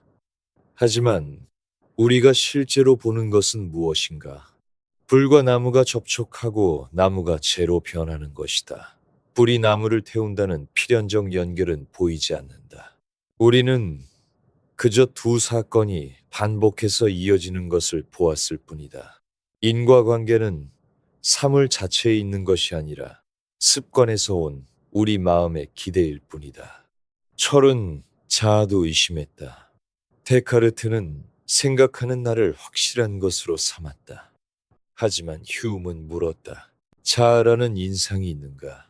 내면을 들여다보면 무엇이 보이는가? 기쁨, 슬픔, 차가움, 따뜻함 같은 개별 인상들 뿐이다. 그것들을 하나로 묶는 자아는 보이지 않는다. 자아는 인상들의 다발, 끊임없이 흘러가는 지각들의 흐름일 뿐이다. 책은 종교에도 회의적이었다. 기적은 자연 법칙의 위반이다. 하지만 자연 법칙은 무수한 관찰에 의해 확립된 것이다. 기적을 증언하는 사람이 거짓말을 하거나 착각하는 것이 자연 법칙이 깨지는 것보다 훨씬 가능성이 높다. 따라서 기적에 대한 증언을 믿을 이유가 없다. 철은 생전의 철학자로서보다 역사가로서 더 유명했다. 그의 영국사는 베스트셀러였다. 1776년 65세의 나이로 세상을 떠났다. 죽기 전 친구 애덤 스미스에게 말했다. 죽음이 두렵지 않다고. 그는 웃으며 말했다. 저승에서 뱃사공 카론에게 이렇게 말할 것 같다고. 책 개정판을 낼 시간을 좀 더 달라고. 카론은 대답할 것이다. 이 게으른 양반아, 그건 영원히 끝나지 않을 일이야. 어서 타시오. 1724년 4월 22일 동프로이센의 항구 도시 퀘니스베르크에서 마구상의 아들이 태어났다. 이름은 임마누엘 칸트. 그는 평생 이 도시를 떠나지 않았다. 100km 이상 여행한 적이 없다는 기록도 있다.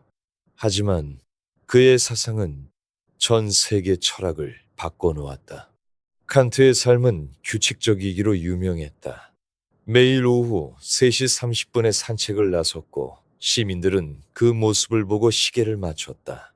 단 한 번 산책을 건너뛴 적이 있었다. 루소의 에밀을 읽느라 빠져든 날이었다.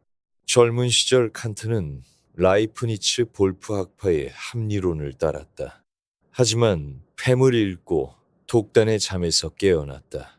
패치의 회의론은 인과관계뿐 아니라 모든 형이상학을 무너뜨릴 위험이 있었다. 칸트는 이 위기를 돌파하기 위해 10년 이상을 침묵 속에서 사유했다. 그리고 1781년 57세의 나이에 순수 이성 비판을 출판했다. 칸트의 문제의식은 이것이었다. 경험에 앞서는 선험적 종합 판단은 어떻게 가능한가? 쉽게 말해, 경험하기 전에도 확실하면서 동시에 세상에 대해 새로운 정보를 주는 지식은 어떻게 가능한가? 수학이 그런 지식이다. 7 더하기 5는 10이라는 것은 경험하기 전에도 확실하다. 동시에 그것은 7과 5의 개념만으로는 나오지 않는 새로운 정보다. 어떻게 그런 지식이 가능한가?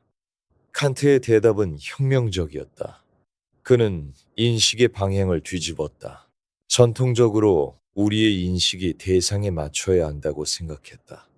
칸트는 거꾸로 대상이 우리의 인식에 맞춰야 한다고 주장했다. 이것을 코페르니쿠스적 전회라고 부른다. 무슨 뜻인가? 우리가 경험하는 세계는 있는 그대로의 세계가 아니다. 우리 마음은 경험을 받아들일 때 특정한 형식을 부과한다. 공간과 시간은 감각의 형식이다. 모든 것을 공간과 시간 안에 배치해서 경험한다. 인과관계를 포함한 범주는 지성의 형식이다. 경험을 이 범주에 따라 정리하고 판단한다. 결과적으로 우리가 아는 것은 현상, 즉 우리에게 나타난 세계뿐이다. 사물 자체, 즉 물 자체는 알 수 없다. 이것은 인식의 한계다. 하지만 동시에 가능성이기도 하다. 현상 세계에서 과학적 인식은 확실하다. 인과관계는 단순한 습관이 아니라 경험이 성립하기 위한 필수 조건이기 때문이다. 밑의 회의론은 극복되었다.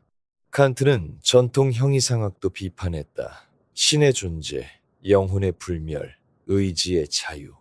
이것들은 이론 이성으로 증명할 수 없다. 증명하려는 모든 시도는 오류에 빠진다. 하지만 부정할 수도 없다. 칸트는 이 개념들을 실천 이성의 영역으로 옮겼다. 1788년 칸트는 실천 이성 비판을 출판했다. 여기서 도덕의 기초를 제시했다. 도덕은 경향성이나 결과에서 오지 않는다. 오직 의무에서 온다. 그리고 의무의 내용은 정언 명령으로 표현된다. 너의 의지의 경륜이 항상 동시에 보편적 입법의 원리로서 타당할 수 있도록 행위하라. 쉽게 풀면 이렇다.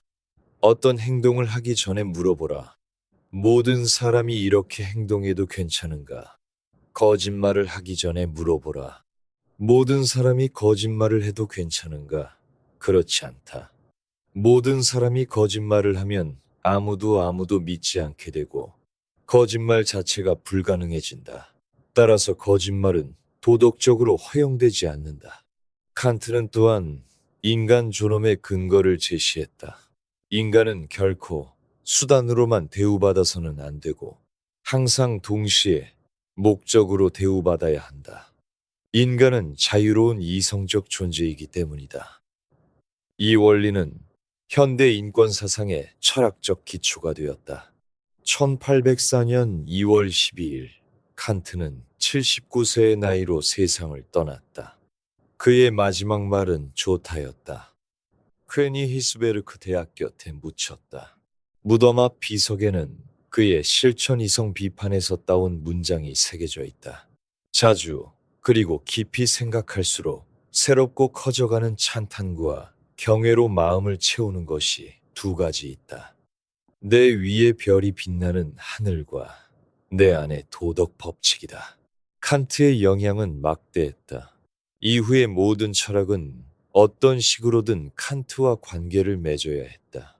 칸트를 통해 가거나 칸트를 넘어가거나 칸트를 비판하거나 독일 관념론, 신칸트주의, 현상학, 분석 철학 모두 칸트에게서 출발했다.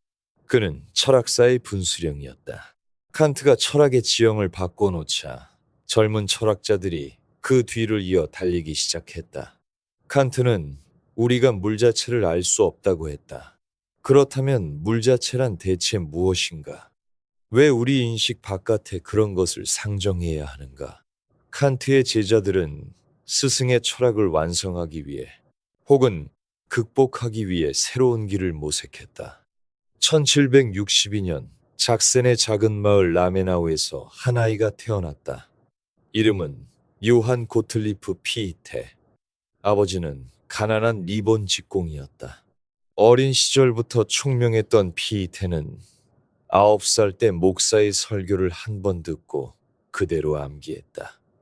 이를 지켜본 부유한 귀족이 그의 교육을 후원하기로 했다. 그렇게 피이테는 학문의 길로 들어섰다. 대학에서 신학을 공부했지만 경제적 어려움으로 학업을 마치지 못하고 가정교사로 생계를 유지해야 했다. 그러던 중 칸트의 철학을 접했다. 특히 실천이성, 자유와 도덕에 관한 사상에 깊이 감명받았다. 1791년 피이테는 퀘니 스베르크로 칸트를 찾아갔다. 그리고 자신이 쓴 원고를 보여주었다. 모든 계시의 비판 시도라는 글이었다. 칸트는 이 글을 높이 평가하고 출판을 주선했다. 1792년 책이 익명으로 출판되자 사람들은 칸트의 새 저작으로 착각했다. 칸트가 직접 피이테의 이름을 밝히면서 무명의 가정교사는 하루아침에 유명 철학자가 되었다. 이듬해 예나 대학 교수로 초빙되었다. 피이테는 칸트 철학의 문제점을 지적했다. 칸트에게 인식은 외부 대상에 의해 촉발되어야 시작된다. 물 자체가 우리를 자극해야 경험이 성립한다. 하지만 이렇게 되면 정신은 완전히 자유로울 수 없다. 피이테는 물 자체를 제거하고 모든 것을 자아로부터 설명하려 했다. 그의 핵심 개념은 자아의 자기 정립이었다. 자아는 스스로를 정립한다. 자아는 또한 자신의 대립물인 비야, 즉 외부 세계를 정립한다. 그리고 자아와 비아의 상호작용 속에서 모든 인식이 성립한다. 세계는 자아 바깥에 독립적으로 존재하는 것이 아니라 자아의 활동을 통해 구성되는 것이다. 피테의 자아는 단순한 개인이 아니었다. 절대적 자아, 무한한 활동으로서의 자아였다. 자아는 끊임없이 자신을 넘어서려 하고 비아와의 투쟁 속에서 자신을 실현해 간다. 이것은 무한을 향한 노력이며 도덕적 의지의 영원한 과제였다. 1807년 나폴레옹이 프로이센을 점령했다. 베를린은 프랑스 군대의 지배 아래 있었다. 이때 피테는 프랑스군의 눈을 피해 독일 국민에게 고함이라는 연설을 시작했다. 그는 독일 민족의 정신적 각성을 호소했다. 무력으로는 졌지만 문화와 도덕으로 일어서야 한다고 역설했다. 이 연설은 독일 민족주의 운동의 정신적 기초가 되었다. 1810년 새로 설립된 베를린 대학의 교수로 초빙되었고 이듬해 총장으로 선출되었다. 하지만 행복은 오래가지 않았다. 1813년 나폴레옹에 대항하는 전쟁이 다시 일어났고 부상자들을 돌보던 피테의 아내가 티푸스에 걸렸다. 피테는 아내를 간호하다가 자신도 감염되었다. 1814년 1월 29일 51세의 나이로 세상을 떠났다. 피테보다 13년 늦게 태어난 프리드리히 셸링은 조숙한 천재였다. 1775년 비르텐베르크에서 목사의 아들로 태어난 그는 15세에 티빙겐 대학 신학과에 입학했다. 그곳에서 5살 위의 헤겔, 그리고 역시 5살 위의 시인 헬덜린과 친구가 되었다. 세 사람은 함께 기숙사 생활을 하며 철학과 문학을 토론했고 프랑스 혁명의 소식에 열광했다. 23세에 예나 대학 교수가 된 셸링은 피테의 철학을 계승하면서도 새로운 방향을 모색했다. 피테가 자아, 즉 주관에서 출발했다면 셸링은 자연, 즉 객관에도 동등한 지위를 부여하려 했다. 그에게 자연은 단순히 자아가 정립한 것이 아니었다. 자연 자체가 생명력을 가지고 스스로 발전하는 유기적 전체였다. 셸링의 자연 철학은 당시 과학의 발전과 맞물려 있었다. 전기, 차기, 화학 반응 등 새로운 발견들이 쏟아지고 있었다. 셸링은 이 모든 현상 뒤에 하나의 근원적 힘이 있다고 보았다. 자연 전체가 대립물들의 상호작용을 통해 점점 더 높은 단계로 발전해 간다는 것이다. 무기물에서 유기물로, 식물에서 동물로, 그리고 마침내 인간의 의식에 이르기까지. 하지만 셸링의 관심은 자연에만 머물지 않았다. 그는 예술에서 철학의 완성을 보았다. 예술은 의식적 활동과 무의식적 활동이 하나로 통일되는 지점이었다. 천재적 예술가는 자신도 모르는 사이에 무한한 것을 유한한 작품 속에 담아낸다. 철학이 개념으로 접근하지 못하는 절대자를 예술은 직관으로 포착한다. 셸링은 낭만주의 문학의 중심에 있던 카롤린의 슐레겔과 결혼했고 미넨과 베를린에서 강의했다. 한때 헤겔과 가까웠지만 헤겔의 정신현상학이 출판된 후 사이가 멀어졌다. 헤겔이 서문에서 셸링 철학을 모든 수가 검게 보이는 밤에 비유하며 비판했기 때문이다.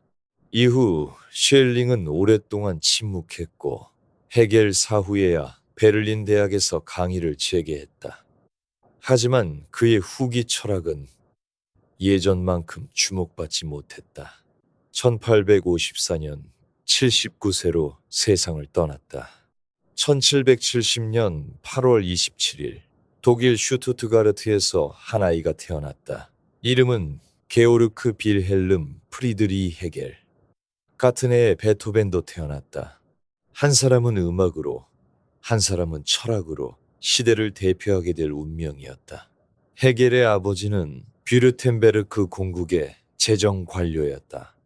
어린 시절 헤겔은 성실한 학생이었지만 천재라는 소리를 듣지는 못했다. 18세에 티빙겐 대학 신학과에 입학했다. 셸링, 헬덜링과 함께 보낸 대학 시절은 그의 인생에서 가장 중요한 시기였다. 세 친구는 자유를 꿈꿨고 그리스 문화에 열광했으며 프랑스 혁명의 소식에 환호했다. 헤겔은 평생 프랑스 혁명 기념일마다 붉은 포도주를 마시며 자축했다고 전해진다. 졸업 후 헤겔은 가정교사로 일하며 철학 연구를 계속했다.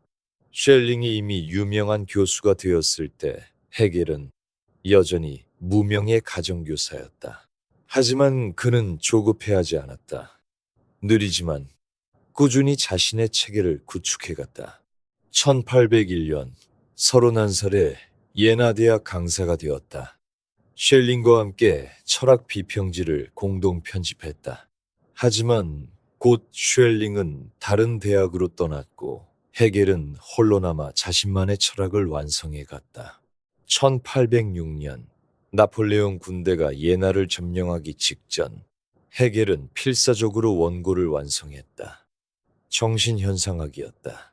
그는 전쟁의 포성이 들리는 가운데 마지막 페이지를 썼다. 그리고 창밖으로 말을 타고 지나가는 나폴레옹을 보았다. 헤겔은 친구에게 편지를 썼다. 세계 정신이 말을 타고 지나가는 것을 보았다고. 그에게 나폴레옹은 역사를 움직이는 힘의 화신이었다. 정신현상학은 의식이 무지에서 절대지로 나아가는 과정을 그린 책이었다. 헤겔은 인간의 의식이 여러 단계를 거쳐 발전한다고 보았다. 감각적 확신에서 시작하여 지각, 오성, 자기의식, 이성을 거쳐 마침내 절대정신에 이른다. 각 단계에서 의식은 자신의 한계를 깨닫고 그 한계를 넘어서며 더 높은 단계로 나아간다. 이 과정을 이끄는 원리가 바로 변증법이었다. 어떤 생각이나 상태가 있으면 그것은 필연적으로 자신의 모순을 드러낸다. 모순은 대립을 낳고 대립은 더 높은 통일로 지향된다. 정립, 반정립, 종합. 이 운동은 논리에만 적용되는 것이 아니라 역사와 사회, 예술과 종교, 모든 영역에 적용된다. 헤겔의 가장 유명한 분석 중 하나가 주인과 노예의 변증법이었다. 두 자기의식이 만나면 서로를 인정받기 위해 투쟁한다. 생사를 건 싸움 끝에 한쪽은 주인이 되고 한쪽은 노예가 된다. 주인은 노예를 통해 세계와 관계하고 노예는 노동을 통해 세계를 변형한다. 그런데 역설이 발생한다. 주인은 노예에게 의존하게 되고 노예는 노동을 통해 자기를 실현하게 된다. 결국 진정한 자기의식은 노예의 편에서 발전한다. 예나를 떠난 후 헤겔은 신문 편집장, 김나지움 교장 등을 거쳤다. 1816년에야 하이델베르크 대학 교수가 되었고 1818년에는 베를린 대학으로 옮겼다. 베를린에서 그는 프로이센 왕국의 공인 철학자가 되었다. 그의 강의실은 학생들로 넘쳐났고 유럽 전역에서 그의 사상이 논의되었다. 헤겔에게 역사는 자유의식이 발전해온 과정이었다. 고대 동양에서는 한 사람, 군주만이 자유로웠다. 그리스 로마에서는 일부 시민이 자유로웠다. 그리고 게르만 세계, 특히 근대 유럽에 이르러서야 모든 인간이 자유롭다는 의식이 확립되었다. 역사는 정신이 자신을 점점 더 완전하게 실현해가는 과정이며 우리가 사는 시대는 그 완성에 가까이 와 있다. 이런 역사관은 낙관적으로 보일 수 있지만 헤겔은 역사의 어두운 면도 직시했다. 역사는 행복의 무대가 아니라고 그는 말했다. 세계사의 희생양이 된 개인들과 민족들의 비극이 있다. 하지만 이 모든 고통을 통해 이성은 자신의 목적을 실현한다. 헤겔은 이것을 이성의 간지라고 불렀다. 개인들은 자신의 열정과 이익을 추구하지만 그들의 행동을 통해 역사는 자신의 목적을 달성한다. 1831년 11월 14일 콜레라가 베를린을 휩쓸었다. 61세의 헤겔도 감염되어 세상을 떠났다. 그의 유언대로 피테 옆에 묻혔다. 헤겔 이후 철학은 두 갈래로 나뉘었다.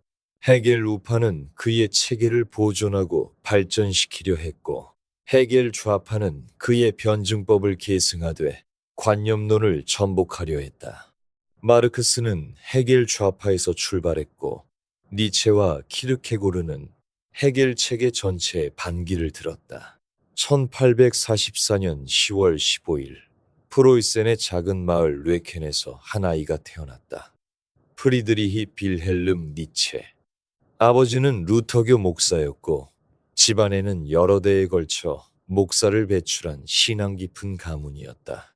하지만 이 목사의 아들은 훗날 신은 죽었다고 선언하게 된다. 니체가 5살 되던 해 아버지가 세상을 떠났다. 뇌연화증이었다. 몇 달 뒤 남동생도 죽었다.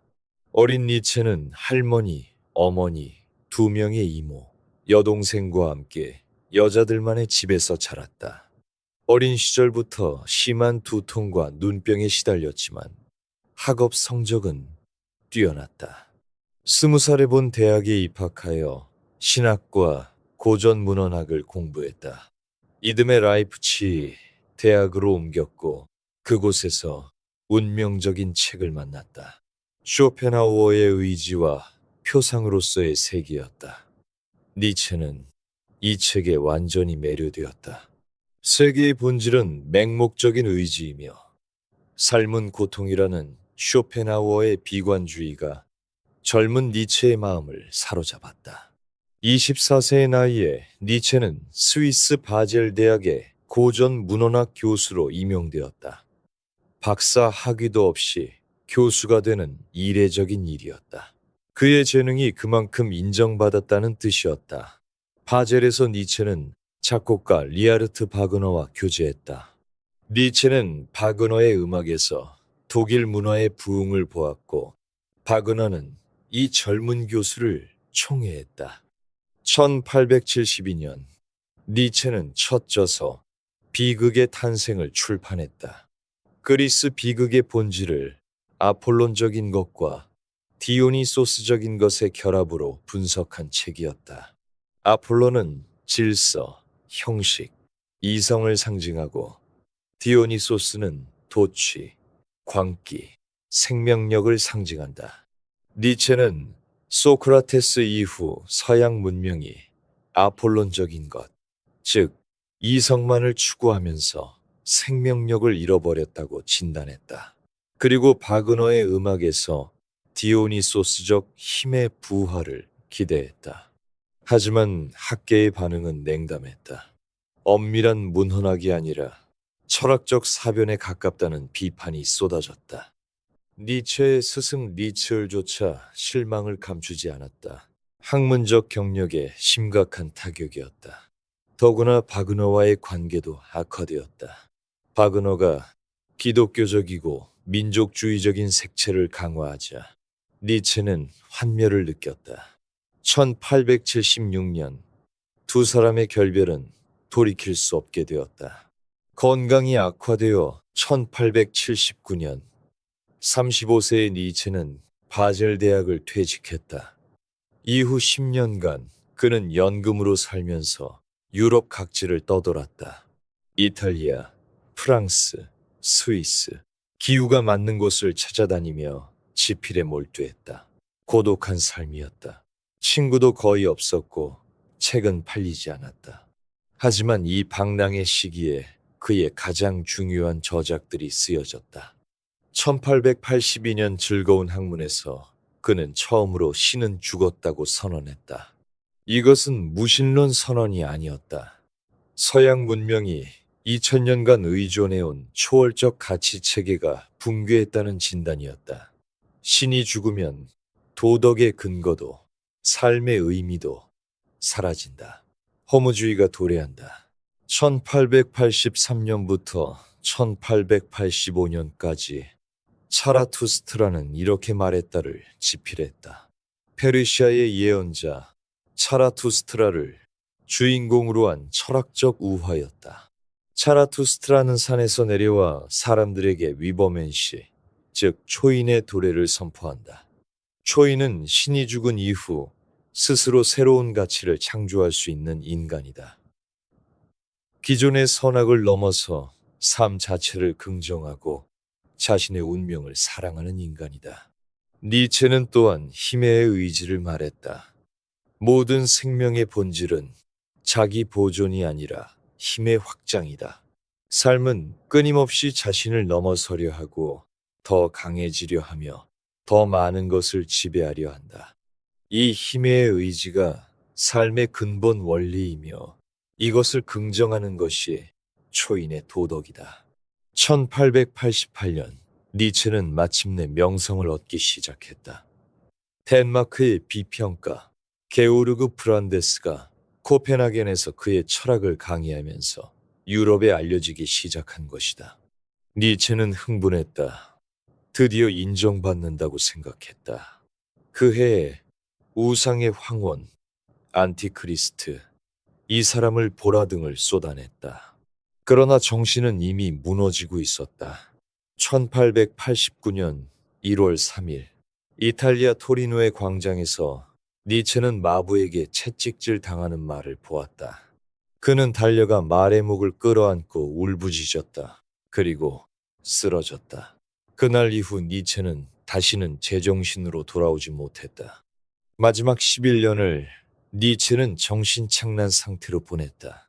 어머니가 돌보다가 어머니가 죽자 여동생 엘리자베트가 그를 바이마르로 옮겼다. 아이러니하게도 이 시기에 니체의 명성은 폭발적으로 높아졌다. 그는 유럽에서 가장 유명한 철학자가 되어 있었지만 정작 본인은 그 사실을 알지 못했다. 1900년 8월 25일 55세의 나이로 세상을 떠났다. 아버지 곁에 묻혔다. 헤겔이 역사와 이성의 거대한 체계를 구축하고 있을 때 덴마크의 한 젊은이는 정반대 방향에서 철학을 시작하고 있었다. 쇠렌 키르케고르. 그에게 중요한 것은 세계사가 아니라 나 자신이었다. 보편적 이성이 아니라 단독자로서의 실존이었다. 1813년 코펜하겐에서 태어난 키르케고르는 부유한 상인의 아들이었다. 아버지는 독실한 기독교인이었지만 어린 시절의 죄에 대한 죄책감에 시달렸다. 가난한 양치기 소년 시절 하느님을 저주한 적이 있었기 때문이다. 이 우울한 신앙이 아들에게 전해졌다. 키르케고르는 코펜하겐 대학에서 신학을 공부했지만 관심은 철학과 문학에 있었다. 1840년 레기네 올센이라는 여성과 약혼했다가 이듬해 스스로 파혼했다. 이유는 명확히 밝혀지지 않았지만 그녀를 행복하게 해줄 수 없다고 생각했던 것 같다. 이 파혼은 그의 삶과 철학에 결정적인 영향을 미쳤다. 그는 평생 결혼하지 않았고 레기네에 대한 기억은 그의 저작 곳곳에 스며들어 있다. 키르케고르는 헤겔 철학을 정면으로 비판했다. 헤겔은 모든 것을 체계 속에 넣으려 했지만 가장 중요한 것이 빠져 있었다. 바로 개인의 실존이었다. 헤겔에게 개인은 세계사의 부속품에 불과했다. 하지만 키르케고르에게 중요한 것은 내가 어떻게 살 것인가 라는 물음이었다. 이 물음은 어떤 체계로도 대답할 수 없다. 오직 나 자신만이 나의 결단을 통해서만 대답할 수 있다. 그는 실존의 세 단계를 제시했다. 첫째는 심미적 단계다. 순간의 쾌락을 추구하며 권태에 빠지고 결국 절망에 이른다. 둘째는 윤리적 단계다. 의무와 책임을 받아들이고 결혼하고 사회의 일원으로 살아간다. 하지만 이것으로도 충분하지 않다. 셋째는 종교적 단계다. 신 앞에 홀로 선 단독자로서 불합리함에도 불구하고 믿음의 도약을 감행한다. 키르케고르가 든 예는 아브라함이었다. 하느님이 아브라함에게 아들 이삭을 제물로 바치라고 명령했다. 윤리적으로 보면 이것은 살인이다. 합리적으로 보면 이것은 광기다. 하지만 아브라함은 믿었고 칼을 들었다. 이 순간 그는 윤리를 넘어섰고 이성을 넘어섰다. 신앙은 이성의 연장이 아니라 이성의 포기이며 불합리하기에 믿는다. 그의 저작은 대부분 가명으로 출판되었다. 다양한 관점을 대변하는 가상의 저자들이 서로 대화하고 논쟁했다. 이것은 단순한 문학적 장치가 아니었다. 키르케고르는 독자에게 정답을 주려 하지 않았다. 독자 스스로 선택하고 결단하게 만들려 했다.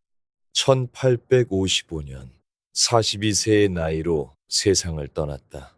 생전에는 덴마크 밖에서 거의 알려지지 않았다. 하지만 20세기에 들어와 실존주의의 선구자로 재발견되었다.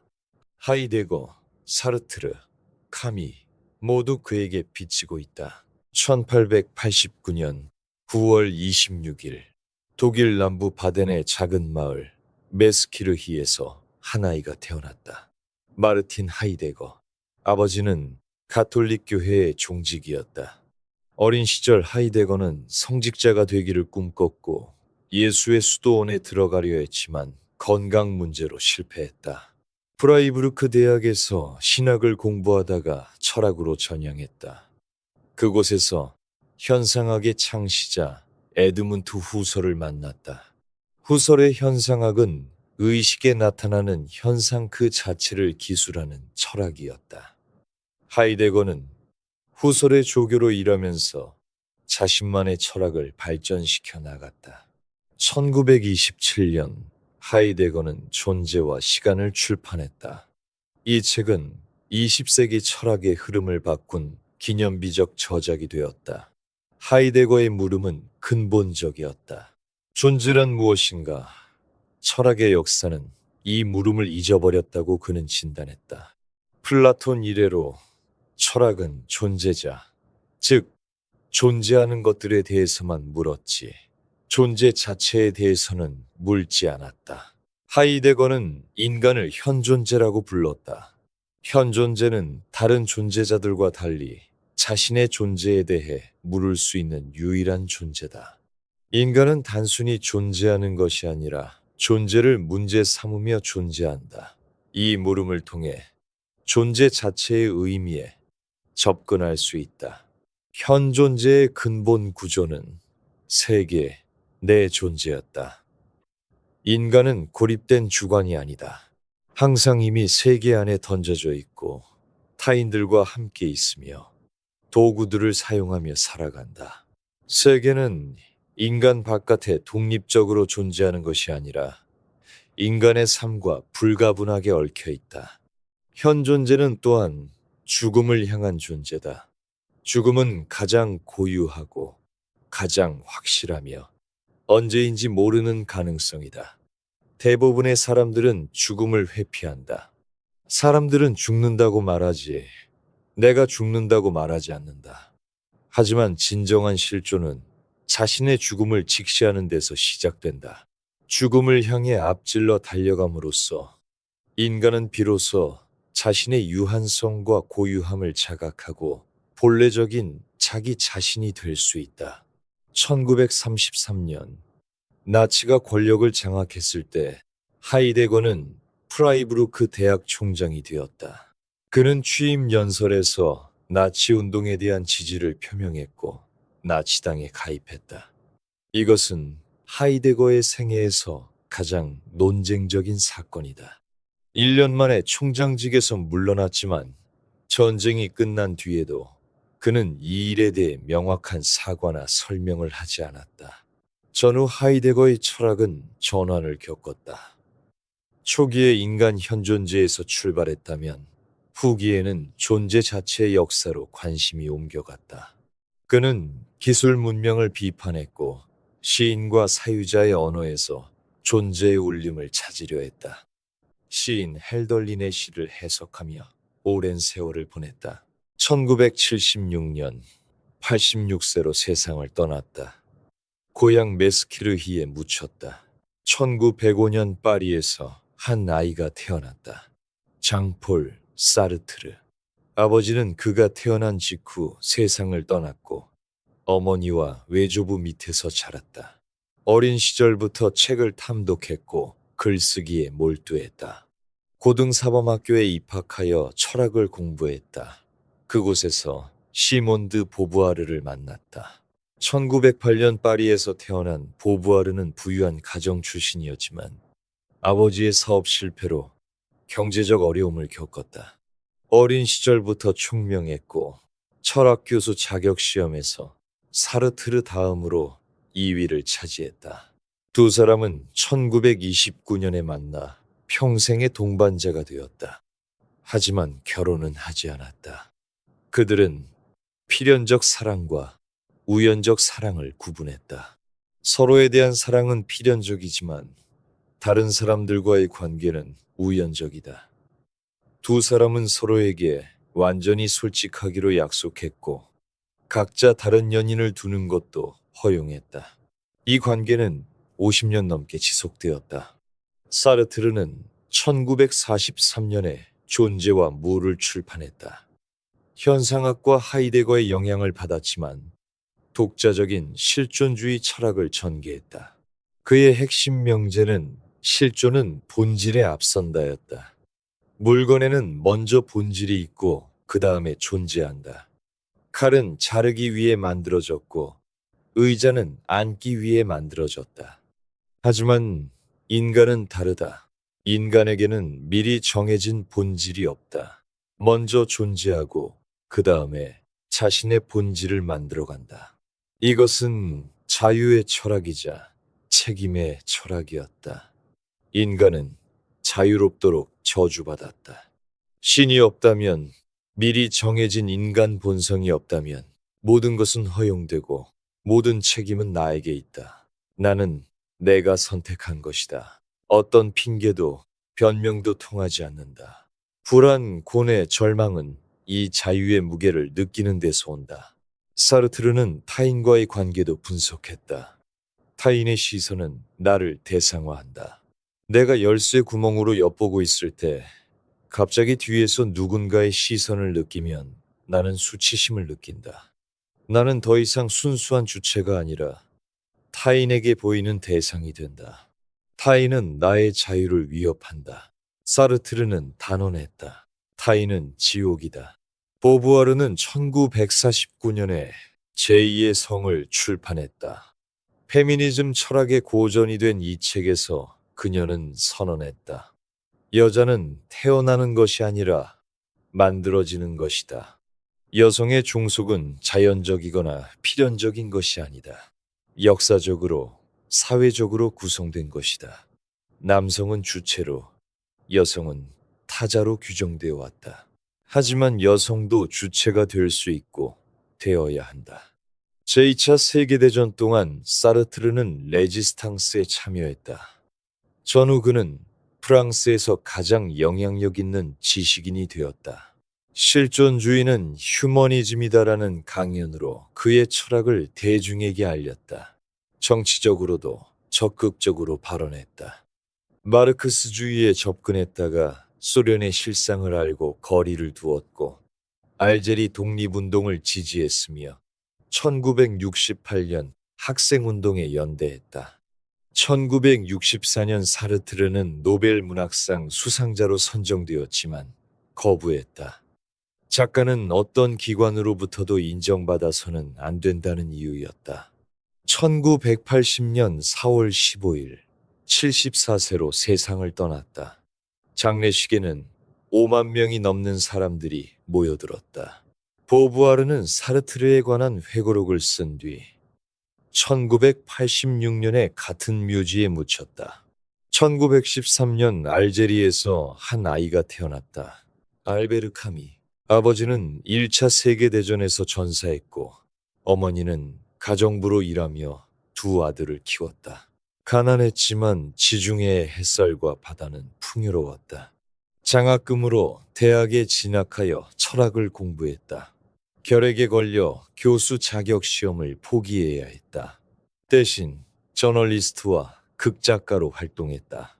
1942년 29살에 이방인을 출판했다. 소설은 이렇게 시작한다. 오늘 엄마가 죽었다. 아니, 어쩌면 어제. 주인공 메르소는 어머니의 장례식에서 눈물을 흘리지 않고 이유 없이 아랍인을 살해하고 태양이 눈부셨기 때문이라고 진술한다. 그는 사회가 요구하는 감정을 연기하지 않았고 그것 때문에 사형을 선고받는다. 같은 해 카텐은 시시포스 신화를 출판했다. 이 에세이는 한 문장으로 시작한다. 진정으로 심각한 철학적 문제는 오직 하나뿐이다. 그것은 자살이다. 삶이 살만한 가치가 있는지 없는지를 판단하는 것.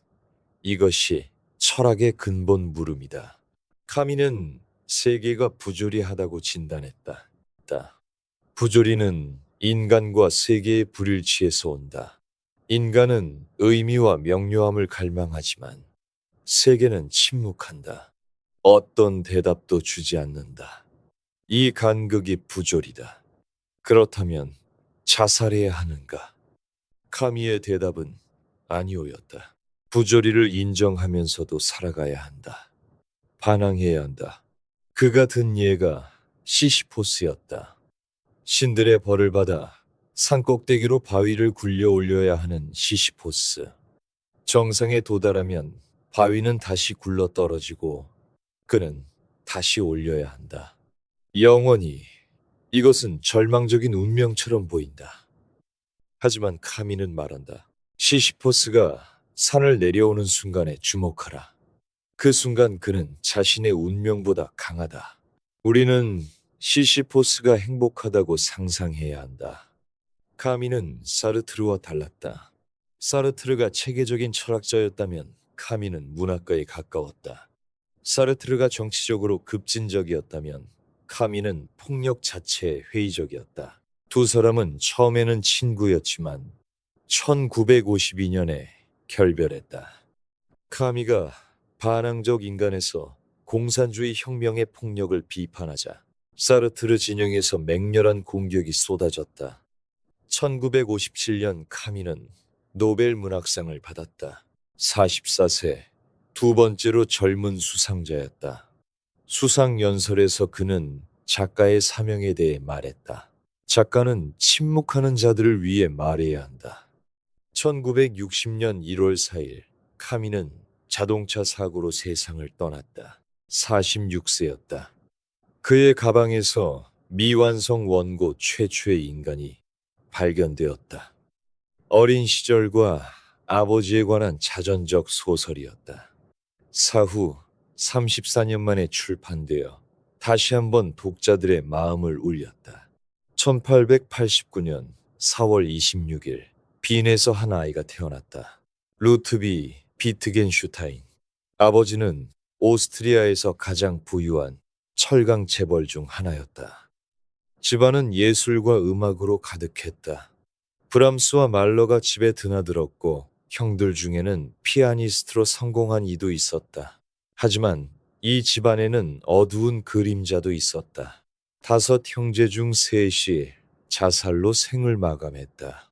젊은 비트겐슈타인은 공학을 공부하러 맨체스터로 갔다. 항공공학에 관심이 있었다. 하지만 프로펠러 설계를 하다가 수학의 기초에 관심을 갖게 되었고 프레게와 러셀의 논리학을 접했다.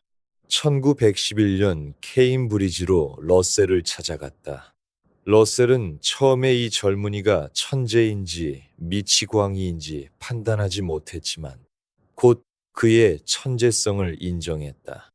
1차 세계대전이 터지자 비트겐슈타인은 오스트리아군에 자원 입대했다. 전선에서 싸우면서도 철학적 사유를 멈추지 않았다. 배낭에는 항상 노트가 들어 있었다. 전쟁이 끝난 뒤 그는 논리 철학 논고를 완성했다. 1921년 출판된 이 책은 20세기 철학에서 가장 영향력 있는 저작 중 하나가 되었다. 논고의 문체는 독특했다. 번호가 붙은 짧은 명제들의 연쇄, 시처럼 간결하고 수수께끼처럼 난해했다. 핵심 주장은 이것이었다. 언어는 세계를 그린다. 의미 있는 명제는 사실을 그리는 그림이다. 논리는 언어와 세계의 공통 형식이다. 하지만 말할 수 없는 것도 있다. 윤리, 미학, 삶의 의미 같은 것들. 이것들은 언어로 말할 수 없다. 오직 보여질 수 있을 뿐이다. 책의 마지막 문장은 이렇다. 말할 수 없는 것에 관해서는 침묵해야 한다. 비트겐슈타인은 이 책으로 철학의 모든 문제가 해결되었다고 생각했다. 그래서 철학을 그만두었다. 아버지에게 물려받은 막대한 재산을 형제들에게 나눠주고 오스트리아 시골로 가서 초등학교 교사가 되었다. 6년간 아이들을 가르쳤다. 하지만 체벌 문제로 사직해야 했다. 이후 수도원 정원사로 일하기도 하고 누이의 집을 설계하기도 했다. 1929년 비트겐슈타인은 케임브리지로 돌아왔다. 논고를 박사 논문으로 제출하고 곧 교수가 되었다. 하지만 그의 생각은 변하고 있었다.